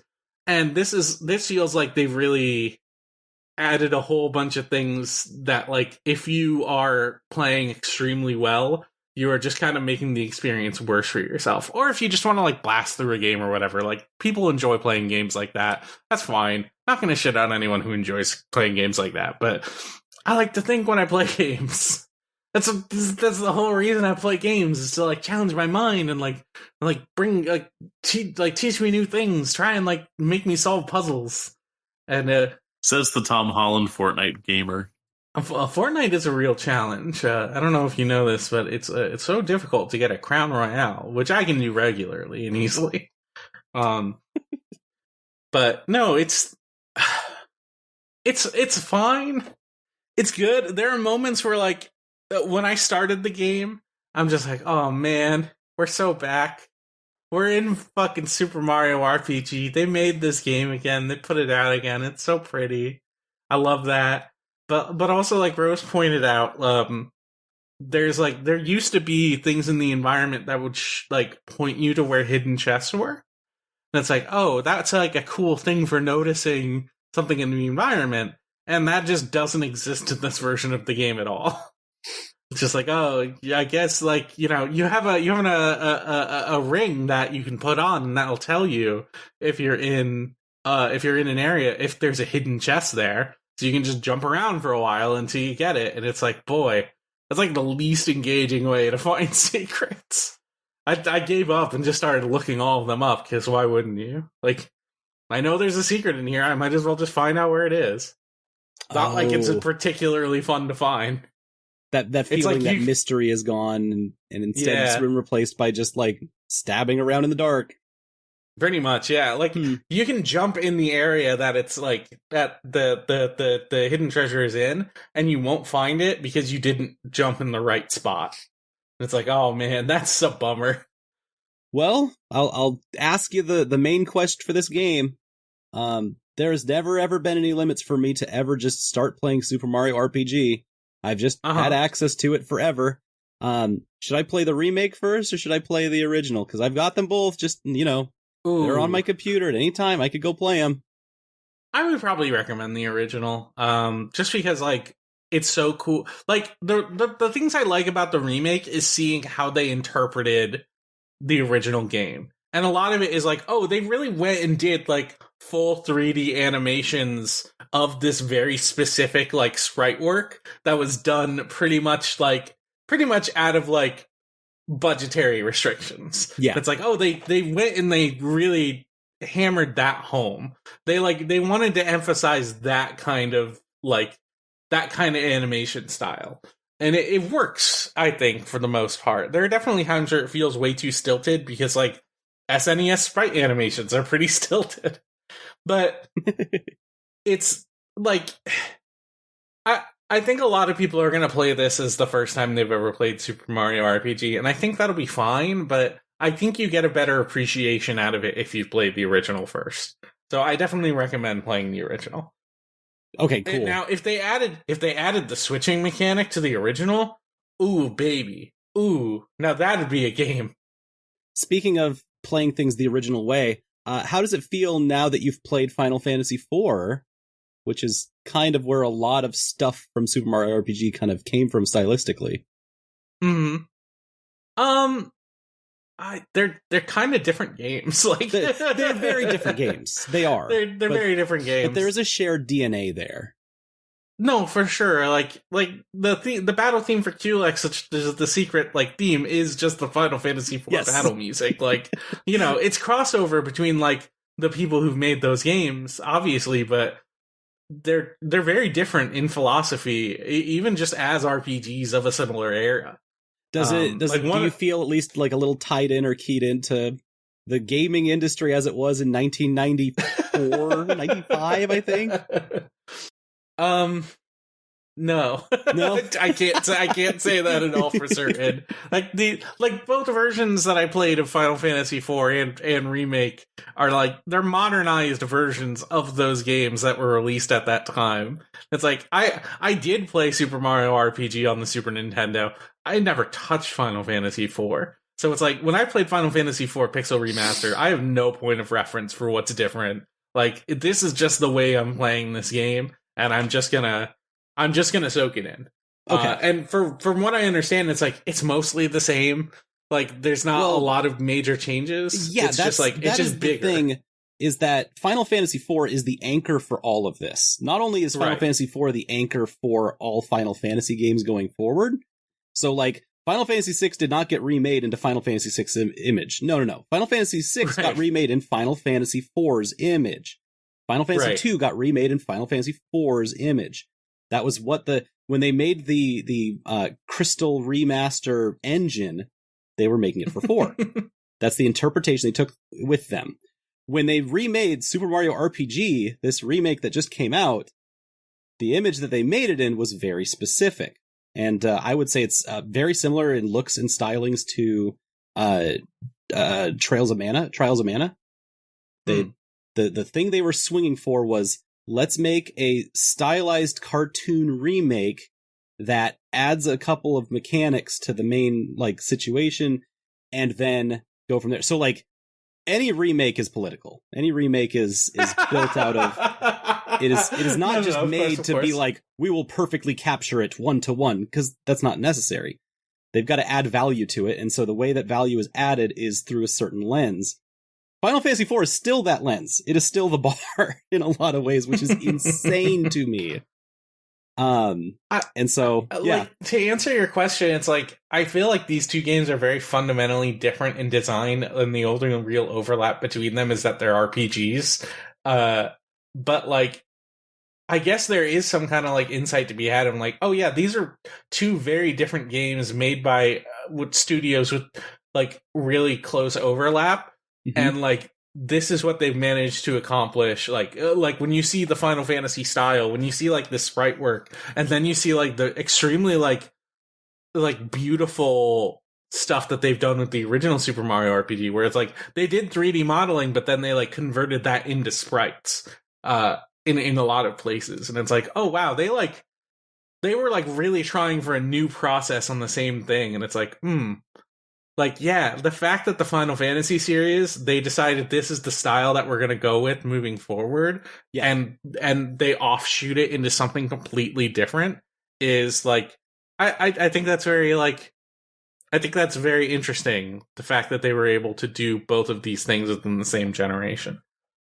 I don't really know what to say other than that. It's like, that's plenty. That's very thought provoking. That's cool. No, I'm gonna miss podcasting with you, dude. Because this is the shit you ask, and it's like, oh man, you're really putting people on their toes, and I love that. Oh man, it's fun. If you liked Super Mario RPG and you're willing to drop $60, give it a shot. See how you like it. You know. And if you never played Super Mario RPG, it's not that hard to emulate a Super Nintendo. It's one of the easiest things. Yeah. But you know, if you want to play it on the Switch, fucking, it's there. Give it a shot. It's a good game. It's still a fun game. Like my problems aside, it is still a fun game and a fun version of that game. Do we want to talk about news, or is there more games? Because I mean, we've been going for a while. We got questions and stuff too. I don't know what do we want to do. I want to talk news. I definitely don't want to miss that. Yeah, what are the news? I mean, Solon, you very specifically wanted to talk about the indie world. That was what you wanted to do. So you could do that if you so choose. The indie world that I didn't know about until we started podcasting, and you were like, I don't know, they did an indie world, I guess, this week. And I'm like, an indie world? You lost it. So, I mean, go ahead, yeah. I was so far out of the world. I was trying to get away from Games Journo, and you dragged me back in with one more job. I looked through the Nintendo Indie World, and I didn't watch the video. I just saw what their curation was, and that's kind of what grabbed me. Was the news that Nintendo put out was, hey, some people are making video games, and their indie branch, that's, you know, their job is to find games that want to get on the Switch, and they try to find the best games. The indie games that they found for this presentation are really good. There's a great list of indies to look out for, and I just wanted to very quickly like go through, because the main things on here is that Outer Wilds is coming to the Nintendo Switch. That's huge. That's big. But that's not like a brand new game. And so that's like a flagship game to get people in the door, to draw people in to see what other games are happening here. I guess Braid Anniversary Edition, which no one needs to play Braid. As the person who came out of college while that was the biggest thing in the world, no, it's not a big thing. That was a work. It's a book, Solon. Braid? Isn't it wild how, like, the main character might be a bad guy if you read it backwards? It's no. Whoa. That's not It's not. It's what if it's about the atomic bomb? It's not about that. It's not that deep. Whoa. It's about, what if you jumped on a guy but you missed and then you went boop, back up from where you came? That's what it's about. That's the most interesting part of Braid. Louis shoes dirty, goddamn. It makes no sense. So there you go, Soldier Boy. I fucking love Soldier Boy. Wow, he was so right, and it's incredible how right he was about how good that game is. That's what's to take away from Braid. We should get Soldier Boy on this. Actually, hold on. I'm trying to remember if he's canceled. No. I'm thinking of Lil B. No, Soldier Boy is probably fine. For now. I mean, he'll probably. Who knows? He'll probably try to get us to, like, shill for Soldier console or whatever. I'll play it. I'll fucking yeah, dude. I'll play whatever your fucking console is, my man. The games that they listed, though, in order, I'm just looking at them in alphabetical order. A Highland Song, which is a game that's made in Ink, an engine that is about storytelling heavy stuff. But they made a whole ass platformer in it, and the weight of that game is really immaculate because they pull the opening cutscene is that they pull the camera through the highlands, and you like zoom past all of these mountains until you focus on the main character, this girl who's, you know, going on this journey, kind of in a Celeste kind of way, you know, and then you realize that all of those mountains that they just panned past, that's the entire game. All of those mountains, you're gonna climb on those mountains. That's the highland that you are trying to get through. And so the scale of that is an incredible opening scene. And from everyone that I've talked to that like knows this side of that indie like group, it's really cool. It's gonna be this thing that's like actually pretty hot, and that Nintendo grabbed that to be part of this curation. I'm like, okay, that's a good sign that that Nintendo indie world is like, they've got this figured out. Blade Chimera, John, this one's the one you're excited about? Yes, we got a new Team Ladybug game, and it is actually it's a new IP. Like they're not adapting something. I think this is, well, it's not the first time because their Shmup was an original IP, but this is their first Metroidvania that's an original IP. And the gimmick is that you have like a ghost sword that can turn into like platforms or just otherwise interact with the environment by like creating like platforms or barriers and stuff like that. It looks fucking great. It looks fucking great. Oh, is it like a risk and reward system where if you make a platform with your sword, that means you can't attack with it now because it's a platform currently? Yes, but you could still attack. Like, it's just not going to be able to help you out in other ways, you know? Cool. Yeah, it looks sick. It's Team Ladybug, so it's going to whip ass, baby. That's just the damn truth. Nice. Listen, I spent how fucking much? Let me look how much I got to look at my PlayAsia order. Yeah. Yeah, no, I spent like $70 to get the Toho Luna Nights Deluxe Edition. That game, I love that game so much. Team Ladybug can do no wrong, in my opinion. Yeah, and they haven't. There are other games I got to play. The one with the really big long title that's based on the manga. Record of Lodos War? Yeah, Record of Lodos War. I wouldn't say it's like, oh, must play fantastic, but it's like, it's great. It's solid. It's so fun to play. It's very good. I don't think it's as good as Toho Luna Nights, but it's still very good. Like Toho Luna Nights, I think like Touhou Luna Nights is just this very like lean, perfect, like just they did what they needed to do with that game. It is this exacting concept that is like the Metroidvania, and then like Deedlit and Wonder Labyrinth is like, yeah, we're gonna make another one of those, but we're also gonna like throw a bunch of other things in it and just kind of see where it takes us. And some of it goes, some of it definitely goes, some of it doesn't. That happens, but it's still very good. And I mean, I also think people should play that fucking the SMT one that they made. Oh, that's right. Yeah, which is like you can get it off of like archive.org. I don't know if it's like hosted anywhere officially anymore, but yeah, it's on archive.org definitely. Because that was like they made that just to like advertise the Strange Journey remake, the 3DS remake. But it's fucking incredible. And if I remember correctly, I think they also made one for like Konosuba too, but that's like the only one I haven't played, I don't think. I'm trying to think of what else they've done. Yeah. No, I'm glad they're getting to do their own thing now. It's such a success story from people who are really good at making games.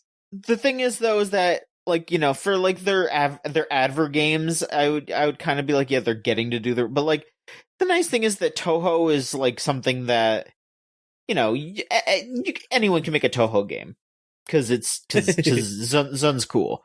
I don't know about Record of Lodoss War either. That I kind of feel like Record of Lodoss War. I don't know if it's like an open source kind of deal, but that series just seems like something that is adapted a lot.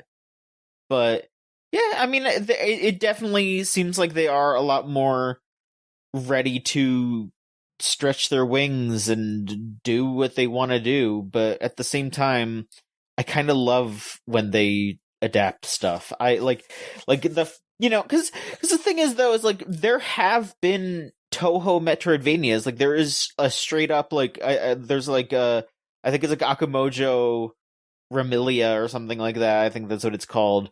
But that one is a more like classic Vania thing, it plays more like the NES ones and all that. And so Luna Nights is very much more a Symphony of the Night style thing, but it has its own style to it. Like the Akumojo Remilia is just like, oh yeah, this is Castlevania, but Touhou Luna Nights has its own flair that like only Team Ladybug has. And that's the shit that I do love about it. I like if it was just Castlevania but Touhou, I would still like it. But it's the fact that it's just got that slick style, and the gameplay is incredible and tight, and they capture the feeling of the Metroidvania feeling, but also the feeling of playing as Sakuya, whose whole thing is being able to manipulate time and making it feel fucking cool. God. It's neat. They do a really good job of capturing the feeling of those characters, and that's why I do like when they adapt stuff. Like their original IP stuff is cool, but I want to see how they take other people's stuff and meld it into their style also. Like that is just a cool thing to see also. I love getting to hear you light up about Touhou Luna Nights. It's always such a treasure. I like it. I like that one. I'm gonna miss that. So yeah, Blade Chimera, they gotta live up to that now that they're on their own. I'm excited to see that. Mm-hmm. There was I'm sure they will. Core Keeper and Moonstone Island were both in this list, and those are games that are out. Those are games that you can play right now.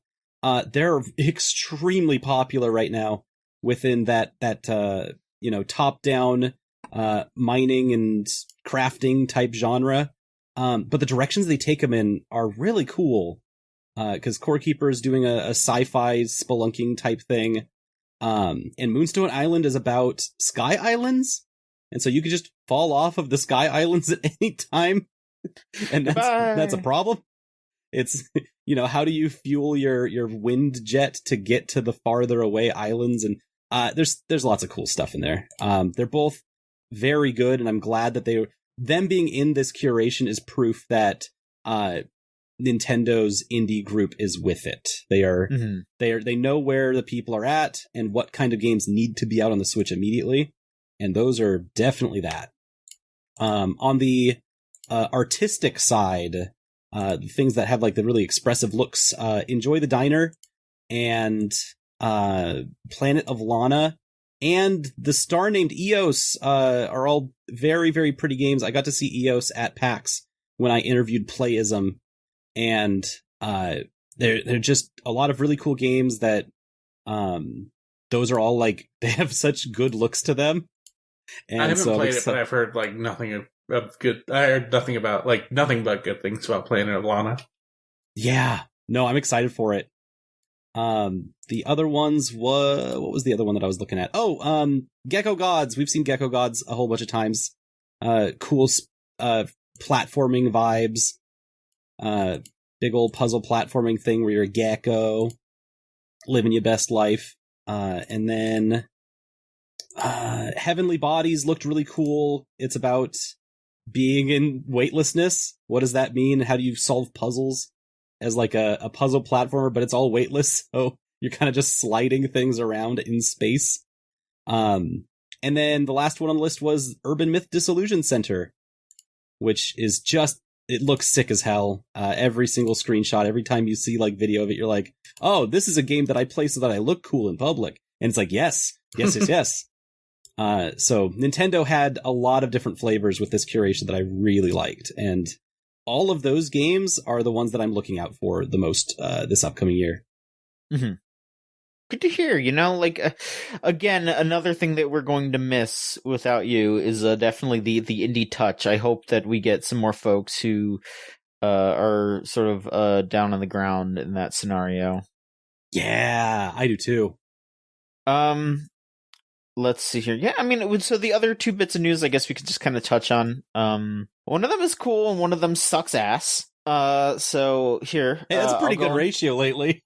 Yeah, I'll go into the cool. I'll go into the cool one first. So Half-Life is a 25-year-old game now officially, as of the day of recording.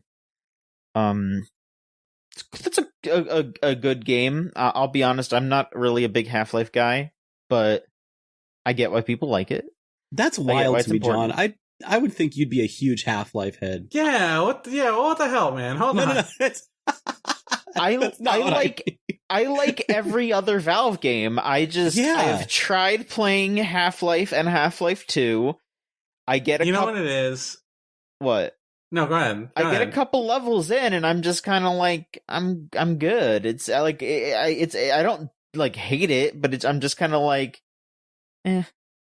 You know what I figured? It was like, you love your YouTube poop so much that it's like, I figured that like translated into Gary's mod shit too. I don't know why that like, it seems like such an obvious crossover. Oh no, I watched a bunch of dumb Gary's mod shit when I was growing up too. Because like I really loved TF2. I really loved Left 4 Dead. I really loved Portal. Like I loved all of the other Valve stuff. I just don't really care much for Half-Life, and like it's mostly just the gameplay, because I like the story, I like the world, I just don't really care for how it plays. I don't care for the guns and the puzzles. I like Half-Life 2 a lot. I did recently like replay it a little bit, and it's like my problem with it was I wanted to play it on PC with a controller. And then I just had like a really annoying big reticle and like on screen at all times that I couldn't adjust at all. And it was like, and I started looking up, hey, how do you change the reticle in Source games? And like people just had all of these different mod solutions, and none of them were perfect. So it's like, whatever. I'll just stop. Like, whatever. I want to play it again because I really, really enjoy like Half-Life 2, and I played through Black Mesa as well. That was like the first time I ever beat the original Half-Life, even though it's like, you know, it's a remake. But I really hated what they did with the Zen section in that game. I thought that was really bad. Well, if you do want to play the original Half-Life, it is very easy to do so. I mean, it won't be once you hear this, but it was free for like 3 days. So, you know, I'm pretty sure if you were cognizant of online while it was free, then you probably grabbed it. Yeah, I have like every Half-Life iteration in my library from something that happened with Steam a while back. They just it's called the Orange Box, baby. No, I mean all of the I joke, but it's like they also like had a sale specifically on Steam that was like, hey, you get all the Valve games from the Orange Box, but also you get Half-Life, and also you get like Half-Life Blue Shift. Yes, you get fucking Deathmatch, and you get Deathmatch. You get Half-Life 2 Lost Coast. Oh wow. Half-Life Half-Life Deathmatch Source. Half-Life Opposing Force. There we go. Yeah. There we go. Yeah, so we should play Blue Shift at Opposing Force. So the very neat thing here, too, is, again, because this is the 25th anniversary, Valve was like, hey, it's free, but also, we did some stuff to the game, too. They specifically made it work on Steam Deck, now, fully, which, that's pretty funny that it was their first game, and then they were like, oh, we gotta, like, figure out how to make this work correctly on our handheld. But it works now. And they also... Half-Life as a portable game. I've never considered it, but that's kind of amazing. Well, yeah. It's a very straightforward first-person shooter. Yeah. Like, it's not like it has mechanics you specifically need a mouse and keyboard for. Mm-hmm. No, but I'm just imagining someone on the bus playing Half-Life and being like, that's a thing you can just do now. That's crazy to me. So it's not like it got ported to the PSP at some point or something, Should have. It was on the Xbox. You play it on the Xbox. Yeah. But then they've also added a bunch of content too, which is kind of cool. So there was a campaign that only came out on a disc that was in certain magazines and like sound cards called Half-Life Uplink. And so now that's just included in the game now. They just updated it and included that. Neat. They also made brand new multiplayer maps. Like they actually just made new maps for Deathmatch. That's fun. And brought back a bunch of skins that were only like in a CD. And they brought back some other multiplayer maps that were only on that CD, and just a bunch of other shit too, like the Ivan the space biker model that was like the original Gordon Freeman model. They made that like a deathmatch skin, and just a bunch of other shit like that. Like it's fucking crazy. They basically just went like, yeah, we're like, this is the complete version of Half-Life now. We have everything available. Everything's there. And like the cool thing too is that if for some reason you do want to like use the version of Half-Life that was before this, it's a beta branch now. So you could just be like, yeah, that's still available. Oh my god, by playing the betas. Oh, that's smart. Yeah. Huh. And then also use that option ever. Yeah, and then also on top of that, there is a brand new hour-long documentary that Danny O'Dwyer did about Half-Life for its 25th anniversary. It's not it's like a separate thing. It's not oh god, what's it's not no clip. No clip. Yeah. It's not no clip. I think he's doing like a separate thing where it's like I guess like for documentaries that are funded by the developers themselves. That's smart, yeah. Yeah, so that's like, hey, we got contracted to write this story out. Yeah, that's going to be called Secret Tape. But yeah, like I mean, I still think that's cool, because I mean the thing is though is that like Danny O'Dwyer does really awesome stuff no matter what. So, if the developers are paying him to do it and letting him have full reign, like to dig around and stuff, I'm sure he's finding cool stuff. Oh yeah, Danny's discretion is totally trustworthy. But no, yeah, Half-Life is like a fully complete package now, and it's gonna look better, it's gonna play better. It is the definitive edition of that game, definitely, for its 25th anniversary. Funny. We've talked about remakes tonight and like the philosophies underneath that, but like the other option that for some reason companies don't like picking because it doesn't make a new SKU is you can just make your game good, for the modern computers. The game. Just it's the same game. Mm-hmm. Yeah, but that doesn't sell new copies. Well, so sad. Not when you're giving them away for free. I mean, yeah, Valve is this like evil empire in a way, but also like they could just give out their game. They can they can contract people, or they can have staff members at their office make brand new multiplayer games for a 25-year-old game and give them to people for free because they have the money to just do that. Yeah, Valve is so weird because it's like there are a lot of times when it's like, oh man, this is just like the platonic ideal of like what a games company should be, and it's like when you're in this fucking landscape now, and you see how many like awful layoffs are happening, not just in like journalistic outlets, but like at like game development companies, and then you just see Valve chugging along, just doing whatever it wants. It's like, man, I wish more companies were like this. A different way is possible. We're seeing it. Yeah. Like, they don't make a lot of games, but the games that they make last forever. Yeah. Very, very weird sort of dealio. But yeah, I mean, again, you know, like Half-Life has existed for 25 years, and it's been on sale for 25 years. Like, that was the thing that was on Steam when Steam launched. Like, you could buy Half-Life. So they've been most selling it for is, a long time. How does this line up with Skibidi Toilet, though? So, like, are kids seeing, like, oh, I can see where Skibidi Toilet came from and go to play Half-Life? I mean, maybe if they push Half-Life 2, because those models are from 2, so maybe then. Yeah, but Half-Life is free right now, and on the only marketplace for video games. So I'm making up a guy, and that guy is I don't know. an 8-year-old who really loves Skibidi Toilet, and their parent comes in and is like, hey, I just saw the originals on sale for free. You want to play the original version of the Skibidi Toilet? They don't know what Half-Life is. They don't know what Skibidi... They don't know what Half-Life is. They don't know what Half-Life 2 is. All they know is Toilet Man. Yeah. The level of removal here is almost like postmodern in a sense. Because, like, you know, not only is it like Half-Life, not only is it Half-Life and then Half-Life 2, but it's also distinctly Gary's mod, which has its own, like... which has its own sensibilities as a space where people play things. Because Gary's mod is more like a Roblox than it is like a Half-Life.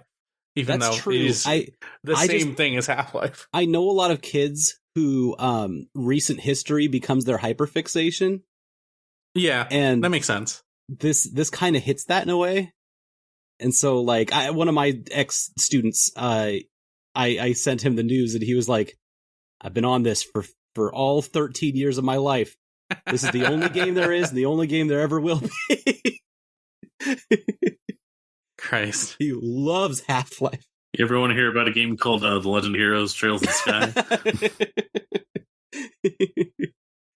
No, you know what? That could be nicking up a 13-year-old who gets really into the history of Nihon Falcon. God, yeah, they're just way into Ys and stuff. They sold computers, and then they also made the games for the computers? Yeah, and look at this. It's John Port. So when do we get to do Half-Life Deathmatch Community Night? I don't know if people want to do that. Sure. When my back fucking works. I don't know. Well, I'm leaving, so it's not my problem. But man, would I would totally come out to the Discord for a Half-Life Deathmatch Community Night. That'd be so fun. And our last bit of news is stupid as shit. Woohoo! Hey, they're doing another fucking Last of Us remaster. They're remastering. Oh wow, they just put out The Last of Us Part 1. Like, I can't believe they're doing another remaster of that. That's really weird. They're remastering Part 2, which is like what, like not even a 2-year-old game or some shit. Like, oh wait, you mean The Last of Us 2 is being remastered? The Last of Us 2. Yeah. Yeah? The Last of Us as well? The Last of Us 2. The Last of Us that was... The Last of Us Part 2. The Last of Us Part 2. So they're coming out with it for the new consoles, right? No. Well, yes. I mean, it's like a PS5. Wait. Yeah, what new console? The PS5? I mean, The Last of Us 2 is a PS4 game. Yeah. But it came out like when the PS5 was coming out, so it's like nobody really cared about it being a PS4 game. They just would play it on their PS5 and it was fine. Yeah. And there's stuff that came out originally for the PS4 that now has, like, you know, a PS5 upgrade to it, and it's like, cool, it looks neat, but it still also runs, you know, as available for PS4. Like, there are a lot of games where you sort of like get both when you buy the one. Yeah. Depending on like how you need it for, which is maybe the one good thing so far about this current generation. Which but also just like highlights it highlights just how close everything is in terms of like how much do we really need. I will say at the very least, they are offering one of those $10 upgrades for this if you have the original Last of Us Part 2 on like PS4 or whatever. You just put the disc in and it's $10 to upgrade it. Which like they did that with like it'll do disc as well? Huh. Yeah. Or I guess the downloaded version as well. But yeah, I was gonna say that sounds more like a digital download thing. Here's the thing: is I did buy Last of Us 2, like not recently, definitely not recently, but I bought it like within the past year because I had a moment where I'm like, this is literally the cheapest I've ever seen The Last of Us 2, and I do have like a morbid curiosity about it as someone who did like really fundamentally enjoy the original Last of Us. It's just like I never played it because boy, everything I've heard about it sounds fucking miserable. And there's the aspect to it where fundamentally the backstory, the sort of like high level plot world building details about it were confirmed by Neil Druckmann to be based off of the Israel-Palestine conflict, which did you get to see with your own eyes what Zionism does to a motherfucker? Oh god. Yeah, more specifically seeing what I believe, if I remember correctly, Palestinian individuals celebrating like a member of the IDF getting if I believe, let me just pull it up, the actual article, just to make sure I have the parts of it correct. Yeah. Because I would hate to like misquote it. But yeah, yeah. I had like a morbid curiosity. The idea is that it comes as this idea of like, man, and I just felt so much hate. I felt violence so begets violence. The cycle of hate. When the cycle of violence. Palestinians fight back against Israelis bombing their hospitals. They're equally bad. So yeah, like themes of revenge can be traced back. So from the article, The Not So Hidden Israeli Politics, The Last of Us Part 2 by Emmanuel Meiberg, which is just becoming more and more relevant lately. So told the Washington Post that the game's themes of revenge can be traced back to the 2000 killing of 2 Israeli soldiers by a mob in Ramallah. Some of the gruesome details of the incident were captured on video, which Druckmann viewed. In his interview, he recounted the anger and desire for vengeance he felt when he saw the video, and how he later recognized and regretted those impulses, saying they made him feel gross and guilty, but it gave him the kernel of the story. Can we, over the course of the game, make you feel the intense hate that is universal in the same way that unconditional love is universal? The hate that people feel has the same kind of universality. You hate someone so much that you want them to suffer in the way they've made someone you love suffer. Dog, you didn't know those soldiers. God. Oh. You didn't know those motherfuckers that showed up from Long Island. Mm-hmm. Yeah, no. Yeah, fuck Neil Druckmann. I've sort of been struggling. He definitely had made tweets that he had to delete. He has deleted and walked back a bunch of stuff lately, which I think hopefully at least it has been a learning point for him, and less so is just like him hiding his own scumminess. Because it's like, man, when he said those things, there really wasn't a lot of pushback. Like, there was obviously some, but the pushback against the fucking Palestinian genocide right now is much greater. So it's this moment of like, he probably had what he saw as some haters, but now he's seeing so many people like stand up against like what Israel is doing that he's like, oh, hopefully he's learned something. That's the fingers crossed. Hopefully me making donations to both sides will be a white dove here. That's what he's been. Yeah, that's kind of where he was at 2 weeks ago, and that thing could have changed. But my main point is that going on? His work with The Last of Us 2, his currently like primary work is definitely something that could be seen as fueling this conflict in a lot of ways. It is a work born out of Zionism. It is, he is part of a Jewish diaspora that firmly believes they have a right to a state, and that state is centered on Jerusalem, and that means that they have rights to the whole areas around it, and then the areas around those too. And that is a problem. I think that sucks. That just sucks horribly. It's a problem considering the fact that you have people from the area who say, no, before the setup of this whole state, there is just a confluence of Abrahamic religions living peacefully with one another, and that isn't an issue, but it becomes an issue when you so much have this focus that is then being backed by, major hegemonic powers as a way to sort of say, oh, we're kind of sorry about not being there for, the first part of this war. How could we help out? And the people that end up taking that charge end up creating an ethno-state, and it's not good. Exactly. The hard part with Neil Druckmann is that as he is also American, he has an American identity that fully fills the work that he makes, is that he builds into prestige entertainment, prestige television type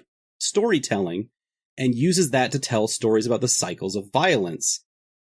And that fills in the rest of the gaps to say, I don't know how to write a compelling story about this region unless it's through an American lens. Cycles of Violence is an extremely American story that neglects and reduces history, which is exactly what Zionists have been relying on for over 150 years.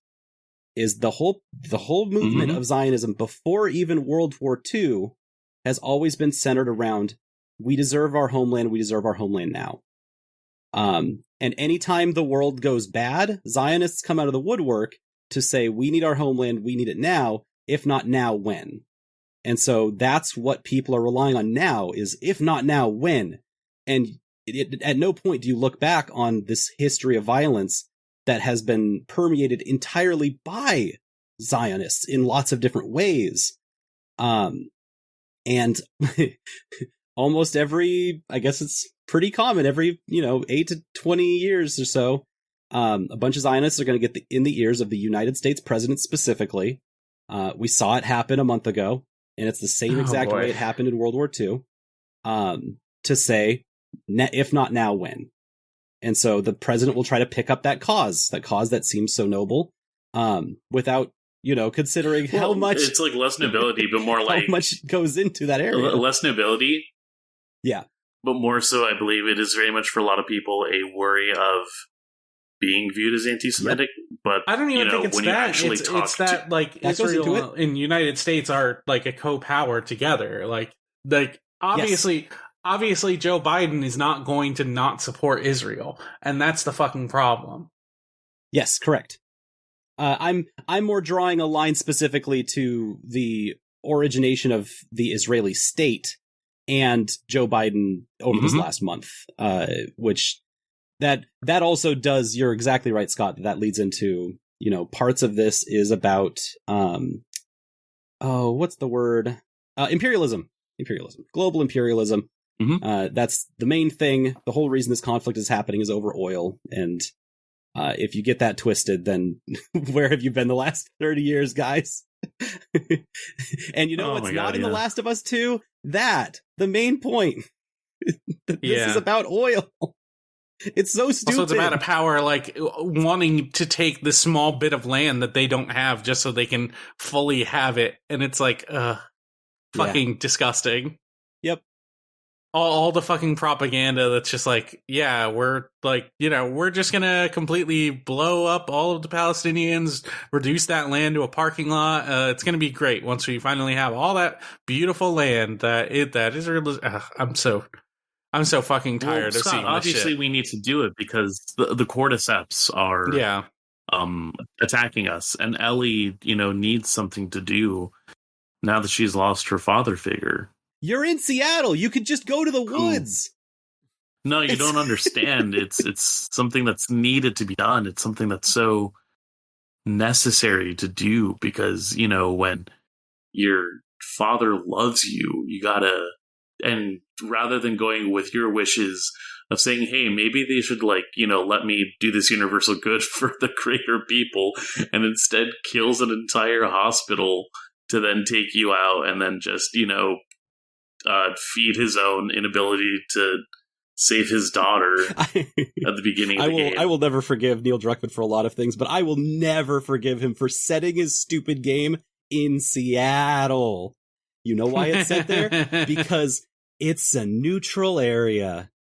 If anything bad happened to there, everyone would feel bad for the people that are there. And it's like, dog, this is such colonized land. You don't understand what you're talking about.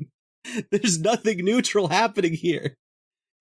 You're just the way he sets Seattle as like the pastoral idea of America.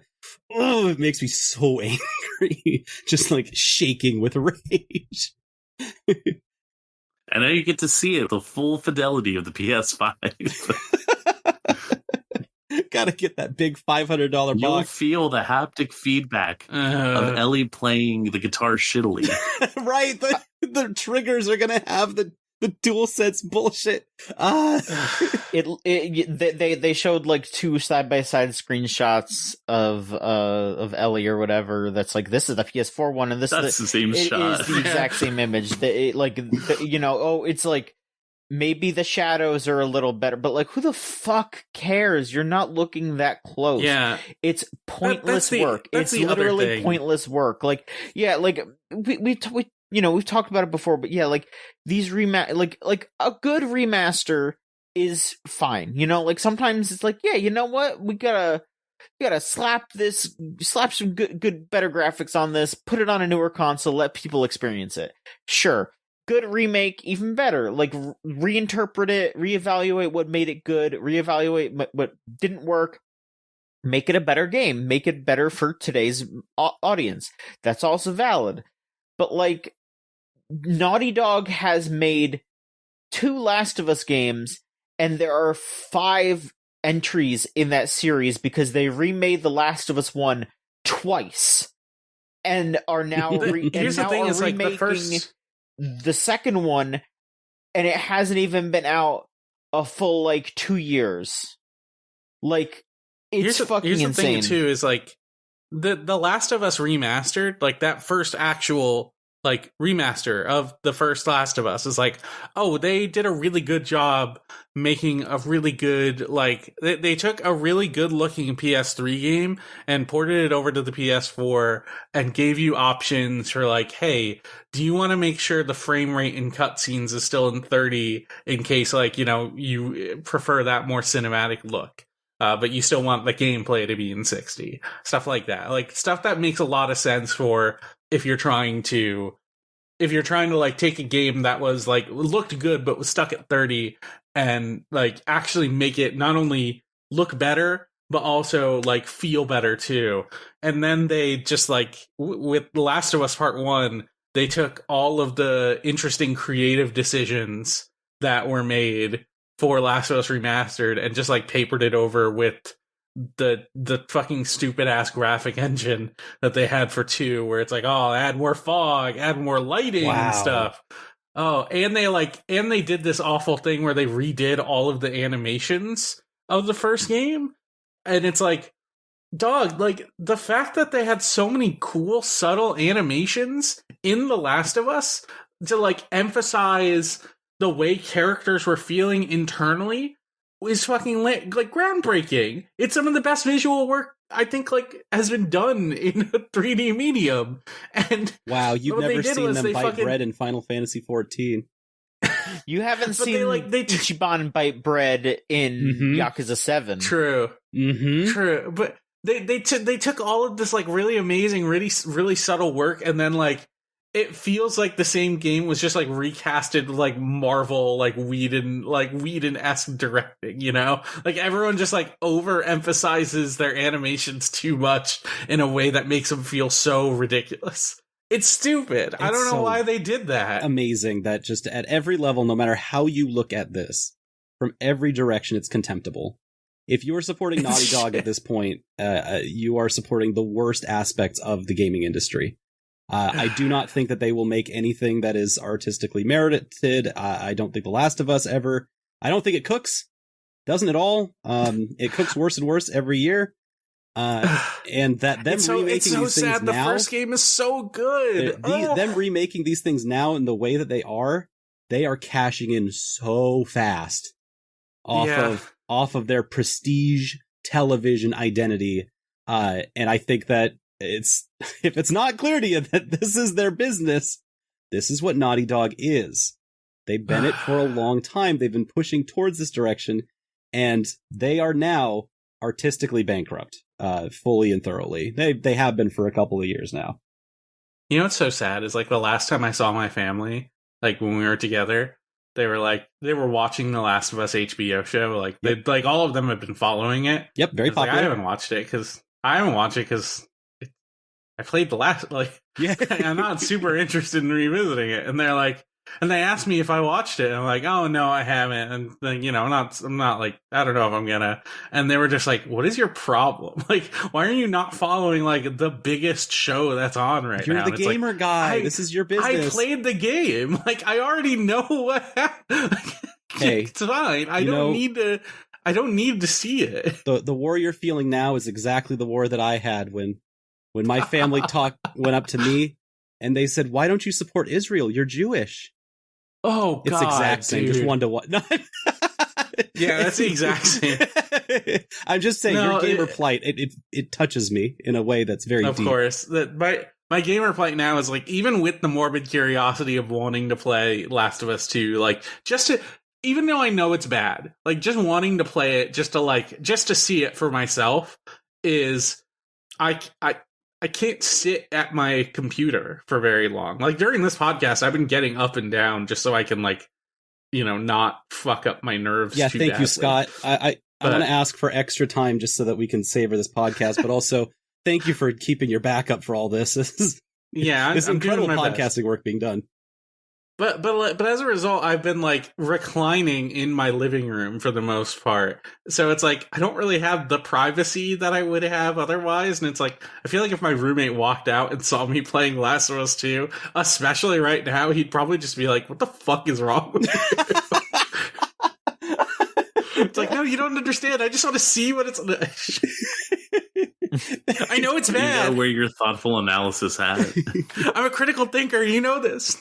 It's not even about, like, that's the whole point of prestige entertainment, is just you have to see it because everyone else is seeing it, so you have to see it. Yeah. That's what Naughty Dog is going to make for the rest of their time as a company. I don't think they're going to move away from that, so this is what you're stuck with. It's going to be exactly like this.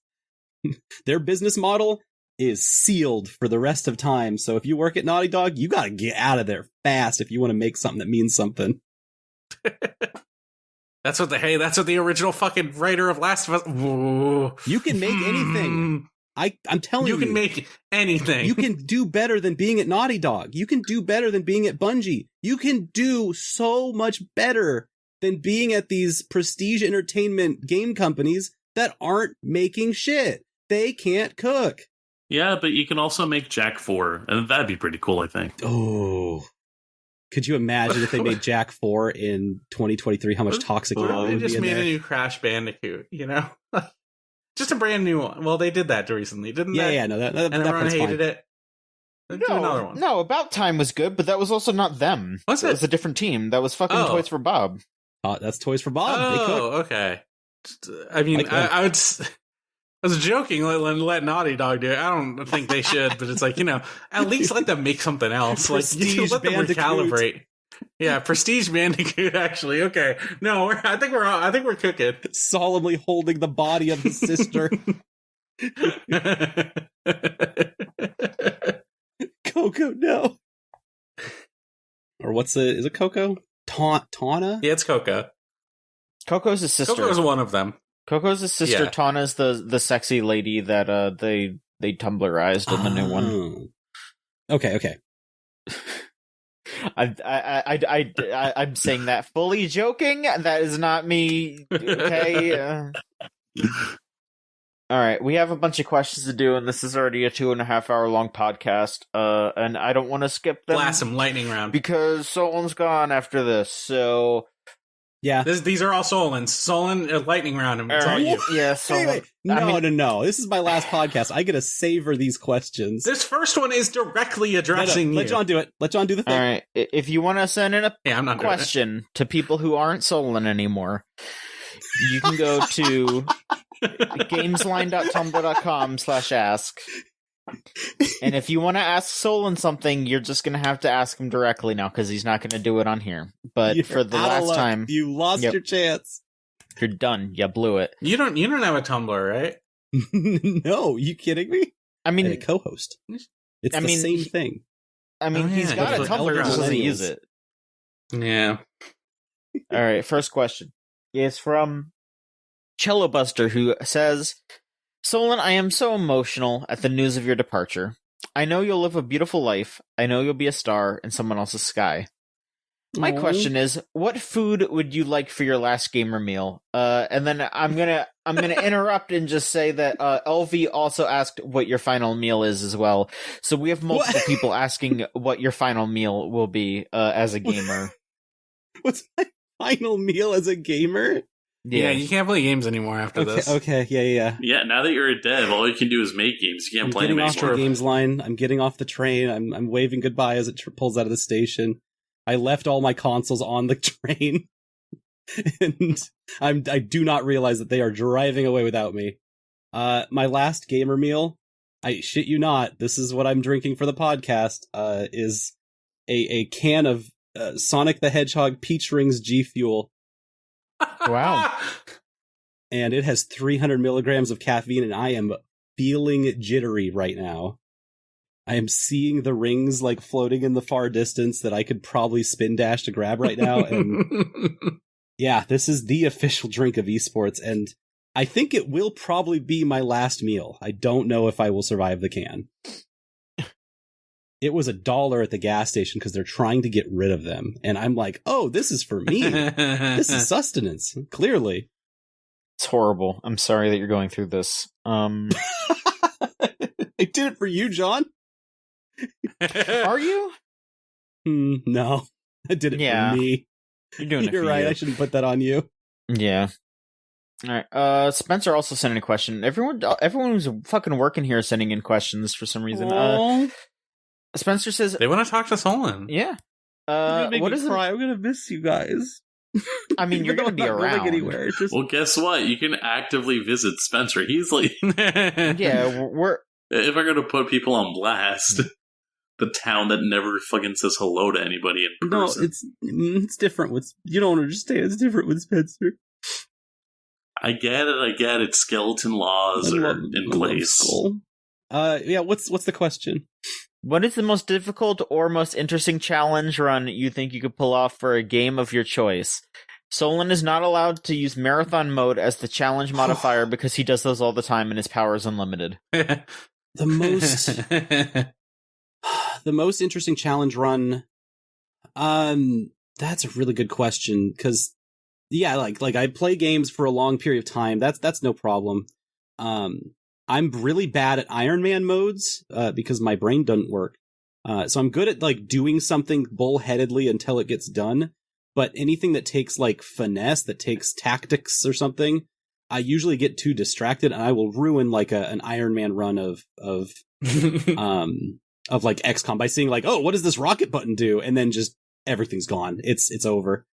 I think the most interesting challenge run that I could pull off would be beating a simulator game, like a Infinifactory or something that's like clearly unbeatable, and like building it out to an end state. I think that would be incredible.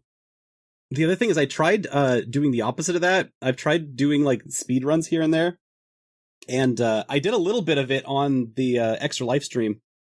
There, I played Elebits, which is a Wii game from like when the Wii first started, and holy crap, the Wii playing speedruns on the Wii is sucks ass. It's the worst because your hands are not supposed to be playing those games for a long time. The Wii remote is anti-ergonomic. Every time I see a speedrunner doing that, it's always they always say some shit like, "This is the worst way to play this game," but yeah. And so like I'm mashing the A button on my controller, and like 30 minutes in, my thumb is like, "Don't do this anymore," and I'm like, "Oh shoot, you're so right. I'm sorry." How did you do this to yourself? What other challenges would you like to give me? Do you have any ideas for? I would love to see you speedrun. Hey, you need to play a Dark Souls. I'm gonna make you play a Dark Souls. I don't know. You got to finish. How come you haven't finished that Sekiro series yet? Ooh. I did finish it. You saw. I just haven't. Where is it? Listen. I have the last 3 episodes need to be finished edited. And then I'll do that. And here's the thing: is I fully planned on like trying to marathon them during like the past 2 weeks that you were here. And I broke my damn back. You broke your damn like, back. Fuck me. It's like, man, I put you on blast the same way that like that TikTok of that person that makes mustard gas in their toilet on accident. I'm the person on the other side going, I'm leaving now. I do want to finish that, and when I do, you're gonna everyone's gonna pretend you're still here. Exactly. You'll parade my body around like it's exactly Weekend at Bernie's. Yeah. We gotta do. I mean, I don't know if that was specifically just for Solon. Does anyone else have any like challenge modes that they would want to do, or make me do? Victimize me. Just let me have it. I want to try speedrunning stuff. Honestly, I don't want to. Man, I don't want to sit down and practice speedruns. I do actually. So it's like, it's all a matter of like, do I have the time to do this? But it's like, man, I would love to. Like my roommate, I don't want to put him on blast too much, but like, you know, he's been unemployed for a bit, and like part of the thing of him being unemployed is he's got a lot of free time, and one of the things he started doing is, I think reasonably I could speed run Lunacid. I think I could actually do that. And then he joined a speedrunning Discord, and there's like 4 people in it because nobody's speedrunning. Oh, that's awesome. And he's like, yes, and he's like actively there, like working on the like the split view timers. Like he's trying to develop that. So like there can be an actual community that like fucking around speedrunning this one game. And okay, it's like, yeah. If Stu's in the Lunista speedrun community, this is a good place to be. This is so perfect. Ooh, I'm like, yeah. He's already showed me some of the movement tech he's worked out. It's like, okay, yeah, I get it. Okay, yeah. Okay. You've got it planned out. I know you know what you're doing. And it's That's like, man, so cool. I would love to start speedrunning something. I don't think I would get into a new game. Well, I would get into a new game similar to how like Stefan Heck was speedrunning the first level of Golem game, maybe. Yeah. And he got like a world record on it. He held it for. I think he's still holding it. I don't know. I don't think anyone speedruns that game. Yeah, no, you got to find your GameCube Ratatouille or whatever. You know. Yeah. I got to find something small and like digestible, but still like kind of an accomplishment to do.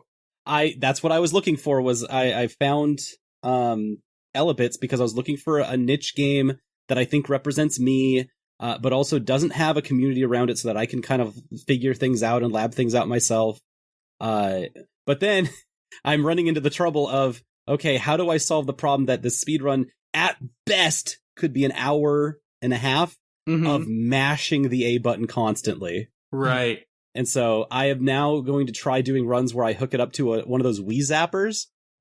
You know, the linked crossbow training ass thing. Right. Yeah. So that I can pull a trigger instead of actually hitting the A button. Yeah. Mm-hmm. It's my scheme. I love Souls games a lot, and it's like I like watching speedruns of them, but every single speedrun, anything that's like any kind of reasonable time, because they're long games. But it's like any kind of like reasonable time for them is always like, oh, by the way, you have to like clip outside the level at like a very precise angle so you can run across the map and like make sure it all loads in at the correct space. And it's like, that's not the kind of speedrun I want to do. I want to play through a game fast and show that I'm like, I don't mind like doing some glitch stuff. Like that's fun. It's just like, I don't want to be walking out of bounds for 90% of a speedrun, you know? Ooh, that reminds me, I can give, so Skull's asking about an interesting challenge. I want to give Spencer the most interesting challenge, and John, you too.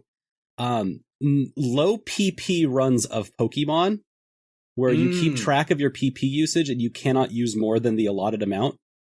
So if you have 5 Fire Blasts, that's the 5 Fire Blasts you get for the game.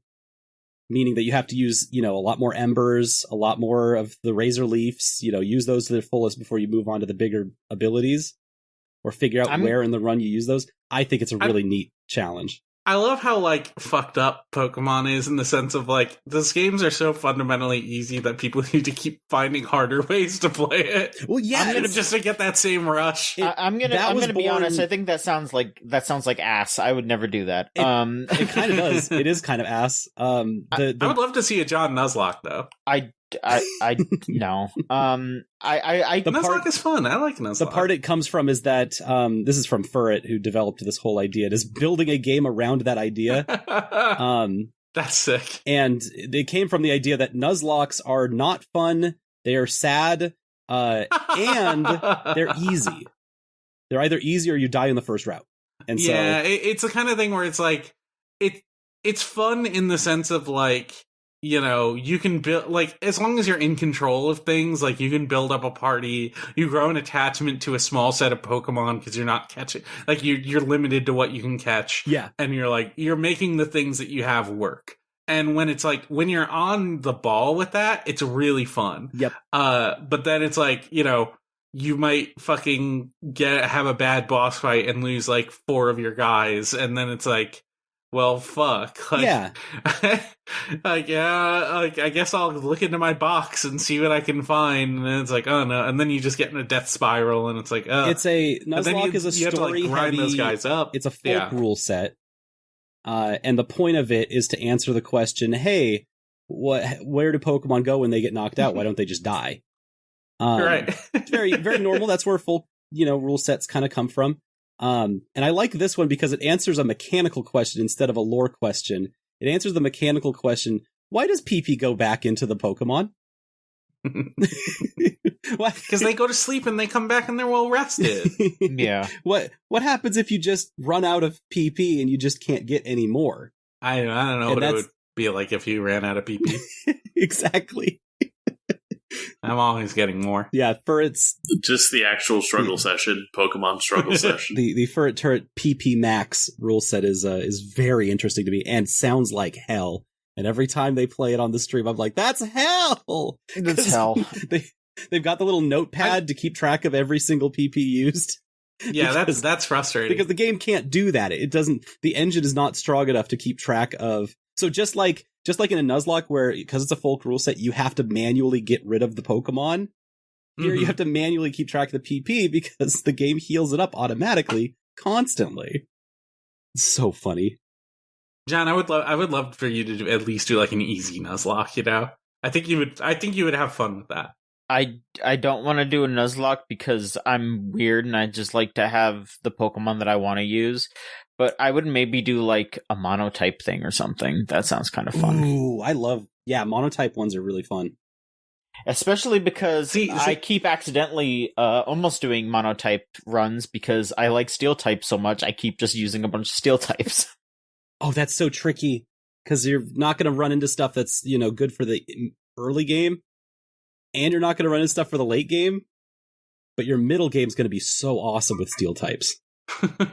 I mean, it especially happened with when I did my Brilliant Diamond run because, I just picked Piplup because Empoleon's half steel, and then I was just I use Magnezone. Okay, that's another steel type. Yup. I think I grabbed a Steelix too. That's another steel type, and it's just all right, yeah, it's just steel types all the way down. Oh, that works so good. Because if you pick normal type, your beginning game's gonna be great, and then you're stuck for your end game.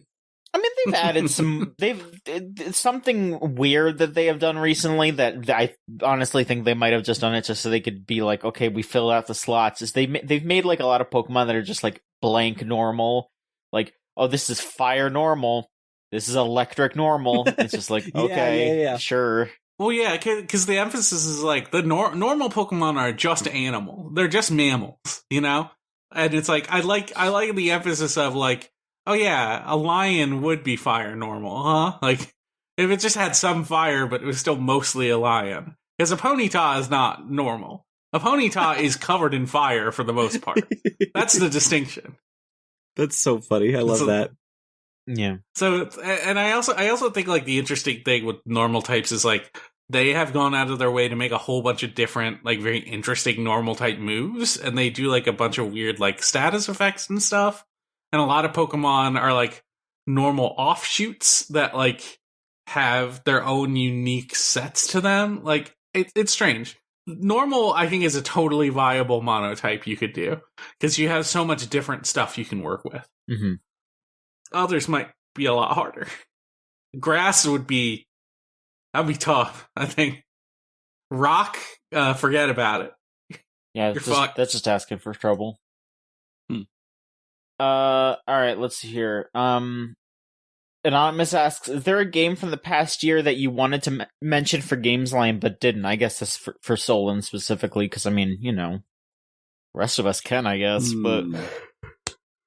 I have to look at my games I played. Yes, there is a game in this past year. Yes, there is. Oh my god. I have not gotten to talk about, I've not gotten to play, I've not gotten to touch Goodbye Volcano High. That's a game that was obviously made for me.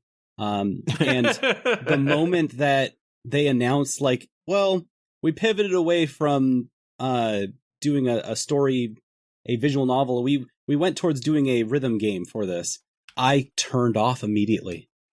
I was just like, oh, I don't need a visual novel that becomes a half-assed rhythm game just to check some boxes and fill some marks. Now, I don't know if that's the case. I have no idea. And so, like, I want to play that game really badly, but I don't know. I've been looking forward to it for years and years and years, and then it came out, and then I just missed it. That's been in my craw for months now.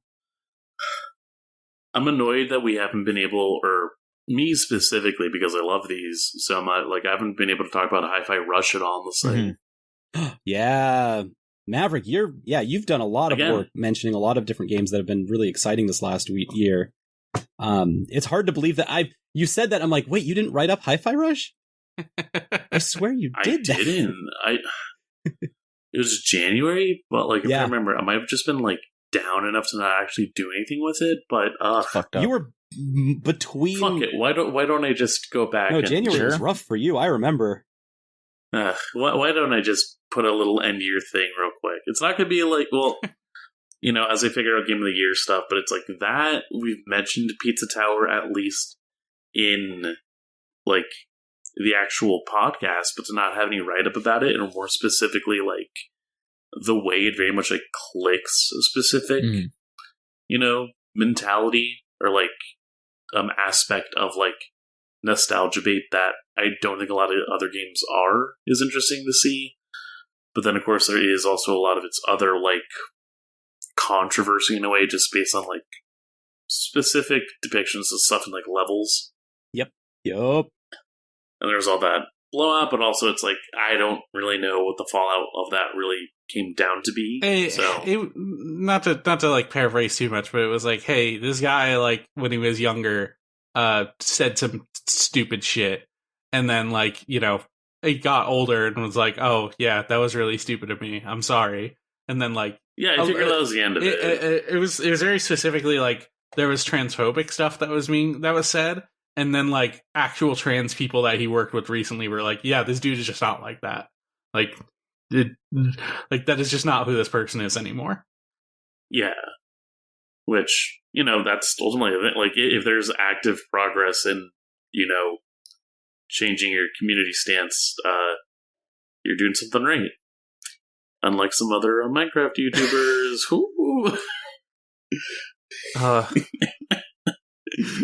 Everybody coming together. He can say this. Gumball can say it. It's okay. Also, why are you recording a 19-year-old? Oh my god. But no, back on topic, I think like Hi-Fi Rush is definitely one that like is prime for at least some sort of like additional write-up. trying to think about what else came out this year. Like, I'm looking at my whole list, and I literally talked about every single game here at some point. Like, mostly, like, all on the podcast and everything. Even, like, the older games, too, I think. Because, like, I played through Resident Evil 2 Remake again, like, before we even did that stream, and it's like, oh, yeah, we talked a lot about Resident Evil 2. Yep. I streamed Rollerdrome for the first time, which is a game I was very excited about. I don't think I actively talked about it on here. It's like, I still want to go back and finish that. It's cool. Oh, wait. There's a game on the on our podcast conversation list that we're going to skip over because we don't have time to fill it. But that answers this question perfectly. Is there a game from the past year which you wanted to mention for Gamesline but didn't? I was about to not mention a game. Hey, it's a good fucking game? Rhythm Doctor. Everyone should be playing Rhythm Doctor. Holy shit. This game came out, it's been in early access for like a year-ish. And they just came out with Act 5.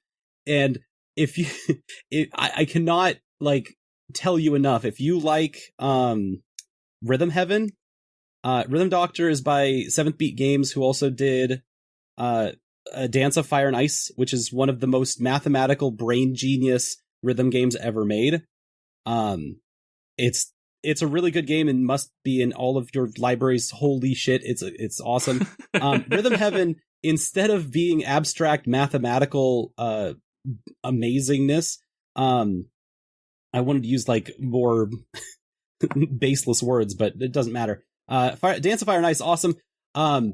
Rhythm Doctor is all of that fun, but with like a wacky story, and characters that just keep coming back and have all of this like, all their story beats are told within the rhythms of their heartbeats, and it rocks.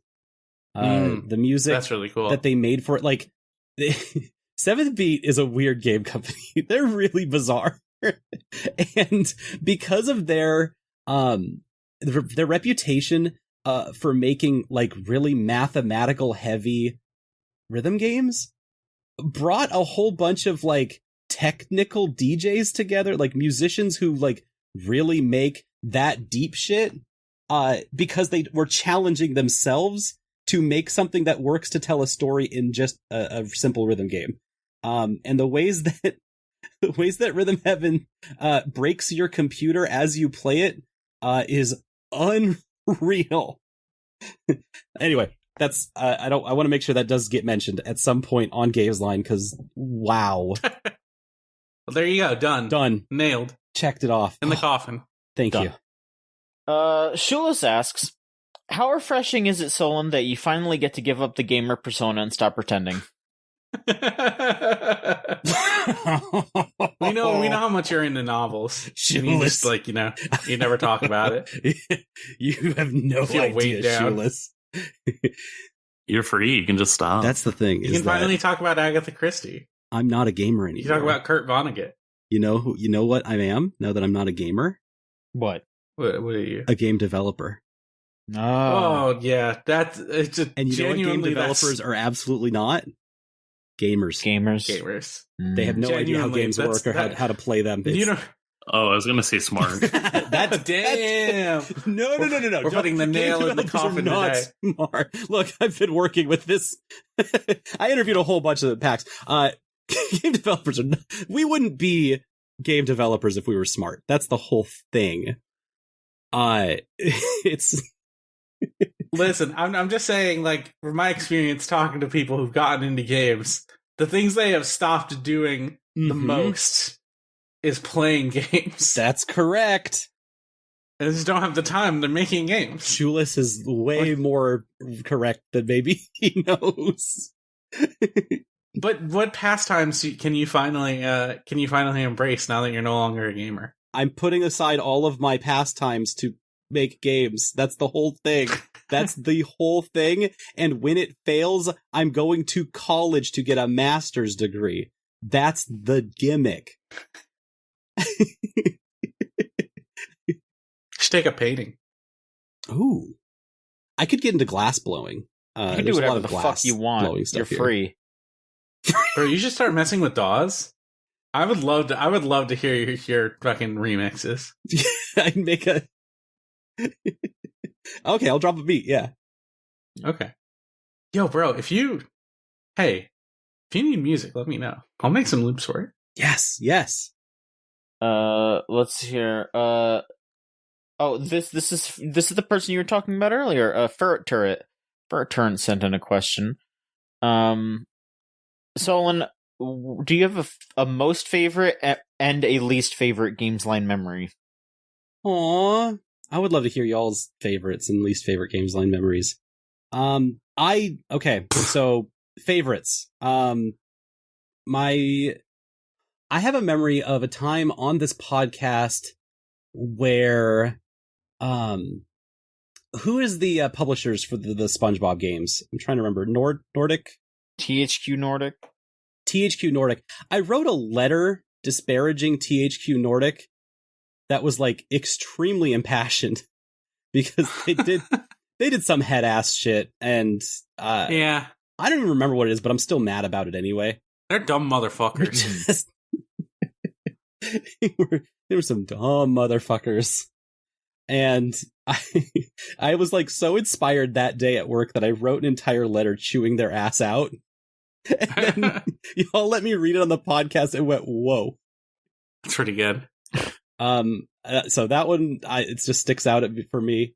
My most favorite... Least favorite. Oh, I remembered, when you made my, XCOM character, and I got to see that for the first time, that was such a beautiful thing for me. I loved that. I really felt like part of the crew, and it was very special. Glad. My least favorite Gamesline memory. My second review for Gamesline, or my third review for Gamesline. I think my second was Octopath. Great game. 5 stars. A controversial 5-star. I was right. Octopath Traveler 2 proved that I was right all along, and I appreciate that. That's a different game, but it's okay. No. I told everyone this is a 5-star game because this style will be the greatest thing that you've ever seen, and I was 100% right. You didn't. Everyone was like, "Oh, I don't like that style. It looks really cheesy and fake." I'm like, just. I still don't like that. I hate it every single time it's play in the game. Live Alive. Oh my god. My least favorite Gamesline memory. My third review was for a game by Jen Ray called Imperishable Memories, and I didn't. This is a small indie game. And I always felt weird afterwards publishing it because I knew I was doing something strange, something different. Reviewing a personal project of somebody's as a games review. Mm-hmm. And it's for an artist that I respect, who I know would, see this review and see gamer ass critiques out of it. And so I gave it 3 out of 5 stars for Imperishable Reviews, which doesn't make sense. That's not a thing that makes sense. But the reason I did it was because I knew that Jen Ray would see it and I was hoping that would make it so that they would see that their games are made in a way that deserves to be reviewed, and that they should keep striving for more and they should keep on that current track. And I don't know. I stewed on that for a long time after publishing it, and I still do. Just Solon, why did you do that? That was so much work that ended up not. I don't know if that did anything. I don't know Jen Ray personally. I know that she's still making much larger games now, and she's got new work coming soon. But I don't know. Maybe that did what I intended it to do, but it might have just been some weird, annoying noise. And to put myself out there in that specific way, to use Gamesline as a thing for that, I don't know. I don't know if it was the right thing to do. And so it's just kind of stuck with me for that. My favorite, hands down, was getting to do the live show. Fucking, you were in front of an audience? We fucking had mics? Oh, every time I think about, the time that I've spent on this site, I always go back to that, and I'm like, dude, that kicked ass. You and Zach. I want to do that again so badly. It was so cool. I'm so glad we got to do it. I've been wanting to do something like that again for so long. Yeah. I would like to do something like that again. I don't know if I have a least favorite. I think I do, but I don't think I can say it on the podcast. but like there are so many times where I've reviewed a game and it's like I'll like bump the score down to like 4 stars, even though it's a 5-star game to me, because I'm like, I don't think everyone would like this. And then it's like I go back and I think about doing that, and I'm like, why did I do this? Is my review. It's about my experience with it. Even though not everyone would like it, I love it. It's a 5-star game to me, damn it. Why did I do this? I've done that like multiple times. So that like just hanging on to that is the kind of thing where it's like, ooh, baby, like that has really influenced. I don't do a lot of reviews, but it has definitely influenced my commitment to very specific review scores. I love that. I love how review scores feel from the person making them. It's it's the kind of thing where it's like I understand why so many outlets have dropped review scores entirely. Mm-hmm. It makes so much sense, but it's like, holy shit, having an actual score there, having like an actual like monetary a numeric value to ground your piece is so useful. It is such a great tool. I think of it like that. I don't think of it as like the inherent value of the review. I think of it as like the tool in the toolkit, a tool in the toolkit of you building the review. Yes. Like this is one of the foundational things you're going to build it on. And it's like, I respect other review sites that have dropped review scores entirely. I think that's a totally valid way to review games from now on. I love that we still do it. I do too. I think it's so valuable for us. I 100% agree. I think two, if anyone just doesn't want to apply to review score to a game like that we do a review of, don't even bother. Just like fucking just put. We've done that before. We've put out like critical evaluations of games without a score attached, because it's like we just need to put our thoughts out there. Like it doesn't matter like that it has like if it has a number attached to it or not. And I think like having that flexibility is so cool. Mm-hmm. It was cool getting to show everybody the Spark 3 ending. That was fucked up, dude. Okay, no, least favorite memory. Last year's Game of the Year, we gave one of the best characters to the little girl from Sonic Frontiers. That's right. And one of the ones we caught was Catherine from Norco. One of the playable characters is a middle-aged woman who has cancer, and she's doing like gig work in a weird like cyber dystopian future New Orleans to like make ends meet for the small amount of like time she has left. And it's like she got cut for the little girl Golden busted from Sonic Frontiers. Look, the girl from Sonic Frontiers was going through it too, okay? Yeah, sure. She had a digital cancer. Those were both my nominations. I thought that was so funny. I know they were, and you went for the Sonic Frontiers girl. That was the one you pushed. That's for. right. When it came down to the site, two you're of them, done. I was like, I have a priority here. I love Norco. It's one of my games of the year. I love Sonic Frontiers. It's one of my games of the year. But man, that it's so fucking funny how that worked out.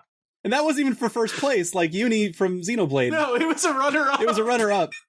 Yeah. It didn't even matter. I mean, I guess my favorite would be getting into E3 on our own merit. Oh fuck yeah! And the worst one is just I'm gonna be honest. The Game of the Year deliberations. It makes me want to die. I hate doing it every single year. It makes me feel horrible. It makes me frustrated, and I don't want to do it anymore. No, and That's you don't okay. have to. You absolutely don't. Yes, I do. We're No? actively reworking Game of the Year this year. I for fucking Gamesline. hope Why, from That's your a- perspective, do you have to do Game of the Year as the like editor-in-chief of the whole site and stuff? because I gotta do it. It's the part of the job. It's like, No, I think that's simple and completely agree. I know what you mean.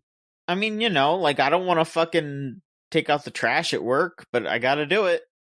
Except honestly, I'd rather take out the trash at work 100 times than do Game of the Year, but I still do both of them. I hoped at the very least, like within the last few years, it's been like it's gotten way less better. painful. Because that's what it's felt like to me. It's gotten better because people aren't like trying to undermine each other and like do backroom deals and shit and stuff like that. I think we're long past those years. It's fucking Yeah, but there's still such a stress and anxiety to it.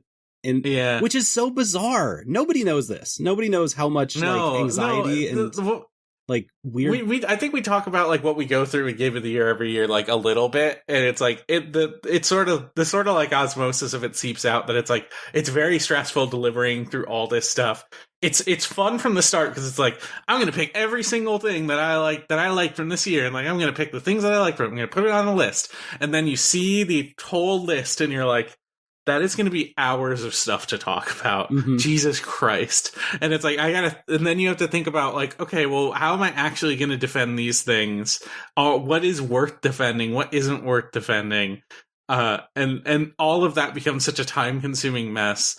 And it's like, it all comes down to like whether or not we can pick 3 things that we think are worthy of this. And then one of them that is a winner. Yeah. I'll just tell you, since I'm leaving the pod, it ain't my problem. I'm purposely leaving now so that I don't have to do Game of the Year in a month. Exactly. That was always the plan. Great idea. Thanks. You have problems with Game of the Year that can be solved. They are design issues inherent that I think if you solve those before you bring new people in, you will feel so much better about it. The number one thing is you need to get Game of the Year deliberations finished in one day. And to do that, you need to solve the scalability problem. The awards that you have are awesome, but the amount of games and the amount of like things that people feel like needs to be said as like the number one thing, that needs to get cut out hard. Everyone needs to put in like one thing per award.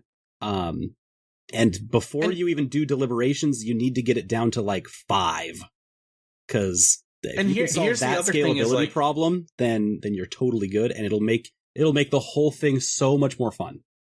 Here's the other thing is like the thing I really fucking love about Game of the Year every single time we do it is just like sitting down with a group of friends and talking about why we like games. Yeah. And that part of it is so satisfying and it's so fun.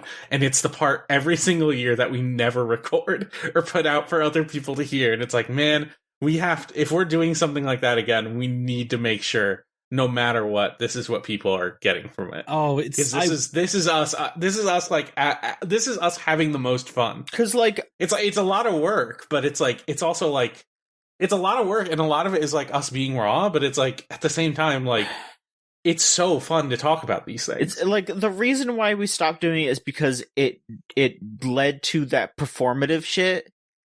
Yeah, and I think if we just go at it like we're going to talk about what we liked instead of we need to figure out what's the best and we need to defeat the others who don't agree with us, like then it'll actually be something that I'm fine with releasing. I think we can get there. Yeah, that's the thing is like if we're reworking Game of the Year, then that's something that whatever we do, we need to be able to capture that energy. Yep, I agree. And whether it's like a small amount of people talking about a specific game, like on like a podcast or something, or in a video, or however we want to release it. Like if it's just like a group of people talking about a game for a little while, similar to how we do like spoiler casts, like that sounds like a great idea.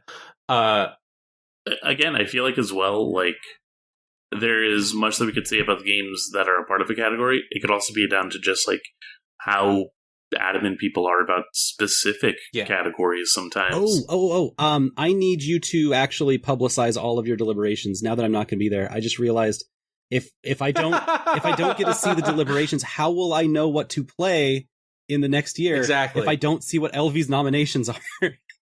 Exactly. True. That's the other thing. We're gonna put LV on blast. Every single year she comes in with like 80 games none of us have ever heard of, and they're all awesome. Like, and I think at least one time it's won. Yeah. Or like, no, that's the way that like Evil West became our juicy. Yes. We're just like, we heard nothing about this, and it rocks. I still kind of think maybe that probably shouldn't have won, but it's like it was definitely a nominee. Oh, like that was definitely so cool looking. That was a top 3 for sure. It's so juicy. It's sick. There was so much juice inside of that game. Mm-hmm. The only reason I think it probably shouldn't have won is because like only one of us played it, and it was like we only had so much like on it, like hands on, and it's like everyone else was just kind of impressed by watching it. And it's like it's not that you can't get the sense of how this play is by watching it, because it's a very if you played a video game, you understand the tactile response of what's happening in front of you, like based on your knowledge of it. Yep. Right. And it makes so much sense in front of you. You feel like when you watch it, you can pick it up and play it and have a good time. That's the point of the award. I wish like whatever won is something more of us played instead of just one of us. Speaking of that, the Juice It Award is like my proudest contribution to Gamesline. It was, I needed to solve the problem of what is a Game of the Year award that you can give to systems that isn't just best mechanic. Yeah. And it solved that problem so like neatly. And I was we were circling around some kind of like game feel award exactly. for a little while, but like we couldn't quite nail down exactly what we meant. And then of course that feel when a game is juicing and yes, you know how it feels to play a game award. It's like it all comes together because it's like, oh yeah, no, I get it. I know what you mean by that. No, we don't need a Game of the Year award because we have the Juicing Award, and I think that represents Gamesline. That is the award. Yeah. It's just like when you do Let me not to like prolong this too much longer, but it's like we had so many awards that are like best narrative or best visuals or best audio, and it's like you're taking the aspects of games that are like you have best mechanic and stuff like that, but you're taking the aspects of games that are like these are more aesthetic than they are like how it actually like sits down and it feels and like what works. And it's like these only fit a certain subsection of games. Our awards are not covering different types. Yep. So I think that is like you can't just do it by genre because every game is a mixed genre now. Like the genres are totally fucked. They're all different. Like they're not the same anymore. Souls-like is a major genre now. That's stupid. But it's like but like, you know, there's still a very like nothing we had covered before was like, okay, what about games that are just they're not narrative focused, that aren't like designed to like look great. Like obviously they can if they want to, but it's like the focus is not looking good, the focus is not narrative, the focus is not great music or anything is like that. It's what if you just sit down and play this game and it fucking feels sick to play? Yep. Like Tony Hawk just 1 didn't plus have 2. anything covering that. Exactly. Tony Hawk 1 plus 2, that ain't gonna win any beauty awards. It ain't a pageant contender. But does it deserve any kind of Game of the Year simply like based on how it feels to play a game? Probably, yeah. Hell yeah. I think like when we reevaluate Game of the Year going forward, that should probably be the philosophy of like what kinds of games we think are deserving of awards and what like and what we want to celebrate about them. We'll talk more about it later, obviously, but do it off the pod. Hey, I'm just forcing it because I'm happy to be here to be a part of that convo one last time. No, it's good. This is a really constructive conversation. I'm glad everyone who listens to our show is going to hear it because it's going to put us on blast if we don't. That's my job. I'm leaving to activate all of you. That is the whole freaking point of this. I'm going to be honest. This question's just fucking weird. I understand it 100%. I'm gonna ask because I do need one weird question. I deserve this on my way out. It's 60 years from now, and you know you're going to die in a few months, but you will have all your faculties until then. What games do you play? What? Get a Mario. Yeah, you probably got a Mario. I think that's gonna be a good one. Don't overdo it. Like, just play some shit. It's fine. I would play all my favorites again. I would play New Vegas again. I'd play fucking Super Mario RPG again. You know? I feel like I know exactly who wrote this question, and I'm so thankful for them. It was an anonymous, but yeah, I mean, this is a thoughtful question. Like, this is someone who, like, it's good. I'm putting you in a position where you're about to die, but it'll be really nice. Yeah. Send us more questions where we're questioning our mortality. Face your mortality head on. but also like in a fun way. Yeah, it sounds like we are. I mean, personally, I want to keep playing stuff until the bitter end. That's what I want to do. Yeah, I'm kind of, as someone who's 28 years old, I'm coming up on 40, and it's like, man, dude, am I still gonna play video games at 40? It's like, bro, yeah, I am. And the answer is yes, but it's like, I should have a daughter or something. I don't know. Like, I should become a dad. And then you can write about that and make a Substack about being a dad. Yeah, no, yeah. Yeah. I want to keep playing PS2 games because it's such an important niche. Which PS2 game, John? Yeah. Whichever ones I haven't played yet. That'll be what I do. I'm gonna keep. There's a lot of games on the PS2, and I'm not gonna be able to finish them by the time I croak. There are a lot of games. You're gonna learn Japanese is the big thing. I'd like to. If there's one thing I've learned in all my time of playing video games, covering video games, writing about, presenting them, it's that there are a lot of games on the PlayStation 2. There's so many. And eventually you'll get to Final Fantasy 12, and you should hit me up, John, because that game's really big and a weird game on the PS2, but it's not impossible. I mean, I'll probably play that. I'll probably play like the remaster, whatever the fuck, the good version. Yeah, though. Yeah, it's a lot better and it's a lot weirder. Mm-hmm. But that's one of those ones that's like it really represents the PS2. It is such a PS2 ass video game. Mm-hmm.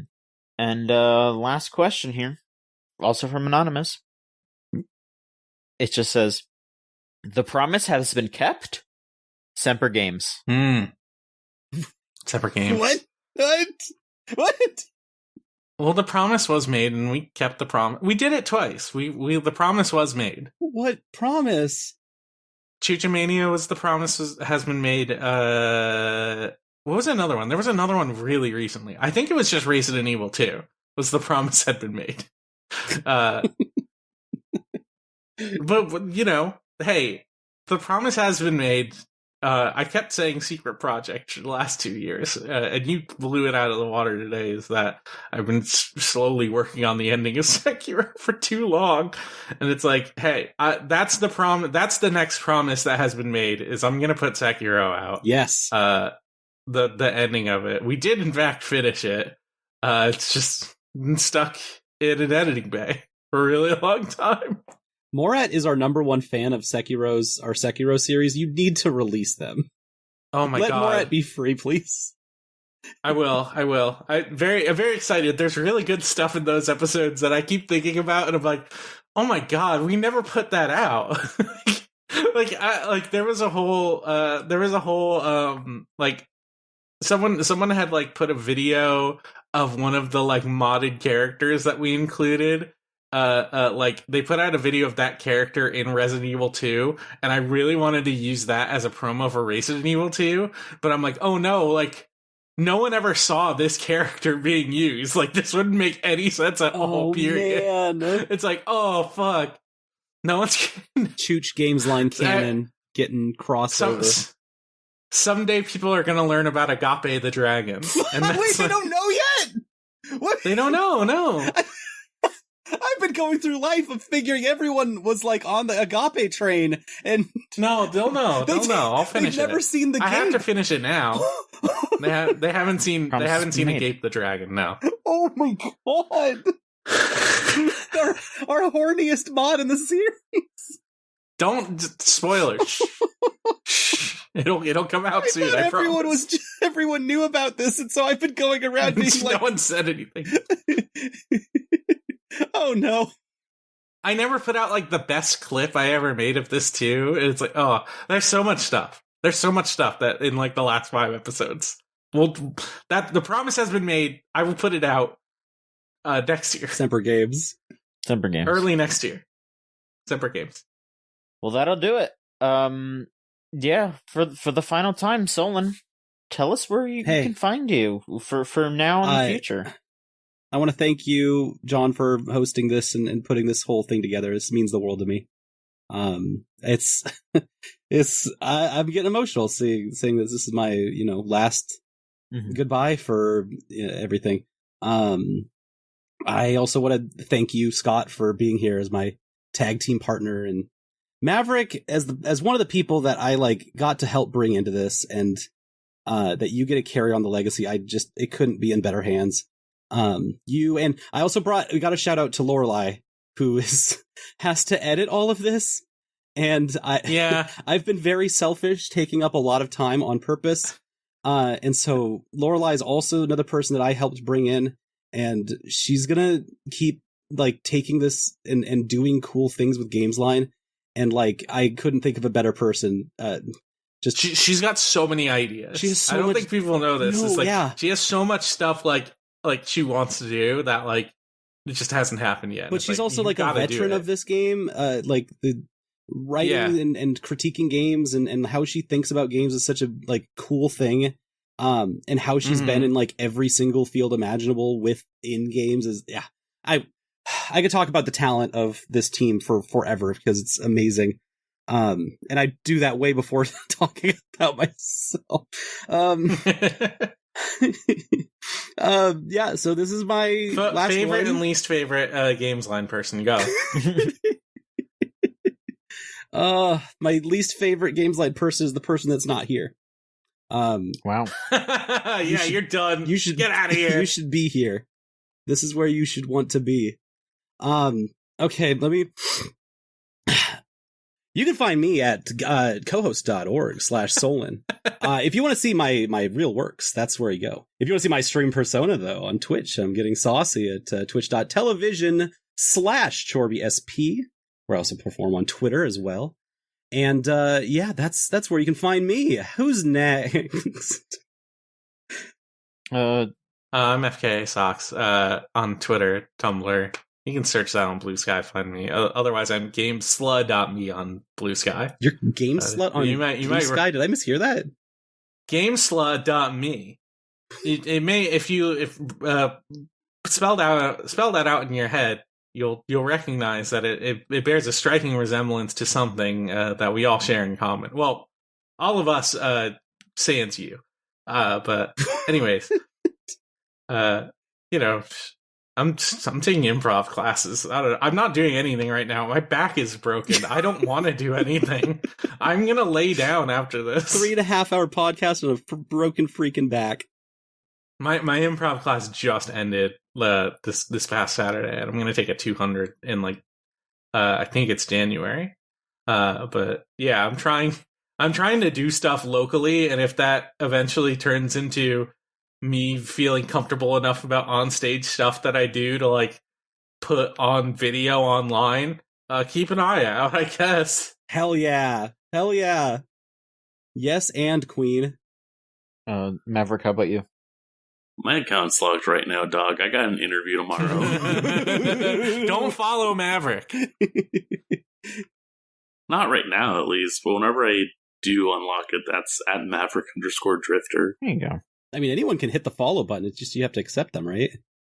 Is there an underscore? I forget. No, it's just at Maverick Drifter. Yeah, I was about to say. Mm-hmm. And I'm at JOHN_MICHONSKI on Twitter. And also, yeah, if you want to look at all the stuff that we do on this website, you can go to... I gotta open the fucking page up again. I closed it. Go to our website, gamesline.net. You can go to our Twitter at the Gamesline, Tumblr, gamesline.tumblr.com, facebook.com/Gamesline, youtube.com/@the and twitch.tv/GameslineTV. If you want to support us monetarily, we have our Patreon, patreon.com/Gamesline. For $3, you get our anime podcast Unlimited Rail Works a whole week early, and you get the wrestling podcast The Clothesline whenever they do it.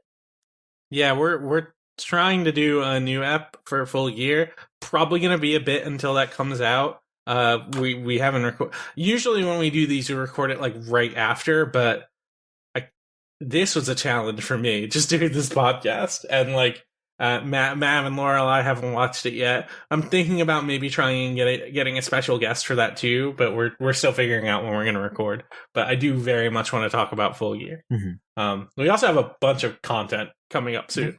Like on the Patreon, very imminently soon, Liza P podcast, Liza P spoiler cast. That is, Mav, that's like finished, right? I'm not. It is. I just gotta like actually put it together. Okay. Okay, that's good. And we also, hey, here's the weird thing: is Solon's leaving, but also they dumped. He dumped in our lap. Fucking 18 videos from the latest Path West. Was it? Yes. And we're going to be putting that out within like the next few weeks. I keep an eye demand on I the need YouTube you and the site for that. as a group to solve the problem of what if a lot of videos need to come out? What if we actually have content that needs to come out? I think we've come up with a good plan. You have come up with a good plan. It is the correct answer. Okay. And yeah, please consider supporting us, because you know what? That money's going to go straight towards keeping the site up and buying new art, because I really want to buy new art, and I also really want us to buy some new music, because that would be very cool. And we can't do that without the Patreon funds, so give us money, please. Yeah. We finished paying off that site. Everything that comes to us gonna be for cool shit now. We're gonna buy art. We're gonna buy music. We're gonna buy games for us to play. Yeah. Stuff like that. Probably save up for like another big trip or something. Maybe, too. yeah. I don't know. We're just gonna fucking accumulate money for a while and then see what happens. Yeah. You can go to our Discord, thegamezone.zone, type that into your web browser, it'll bring you straight there, and should be able to tell us what you could tell us what you think we should use the money on when you give us the money. That's probably a good idea. Hey, if you're a patron, you can become part of the patron channel and you'll have a say in what we do. Yeah, and there's a good chance we might just say no because we're our own people, but I'll say yes for the most part, honestly. I would if I had the capacity to. But I'll do any. Hey, if anyone wants me to do something and I am within like a reasonable, if I have enough time and enough health to do it, then I don't mind. I'll do it, unless it's like bad, like unless it's horrible, then no. But I don't have standards. I'll do most anything. Thank you to Melt Channel / Magic Circuit for our theme song Crush off of the album Magic is Real. If you want to listen to their stuff, it's meltchannel.bandcamp.com or magic-circuit@bandcamp.com. And that'll do it. Solon, thank you so much for all the work that you've done over the years. It has been nothing but a delight to have you around. You are a talent. You are a kind, warm-hearted individual that I will always respect to the utmost. Thank you, John. Thank you. The work that you put together with Gamesline and the place that you've made here it constantly inspires me. That's why I do my best work here. Thank you. And thank you all for listening. We'll be back next week with our first post-Solon episode of the Gamesline podcast. So long. Chugga.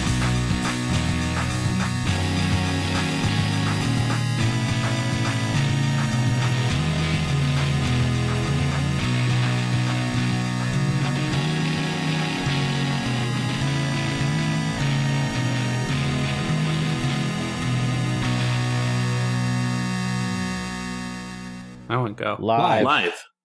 All right, then. How about on the 15-second mark? All right. Let's face the music. We all want to get raw hogged by the Pit Boys, so let's not play no more and learn how to be real in our lives for the first fucking time. Huh?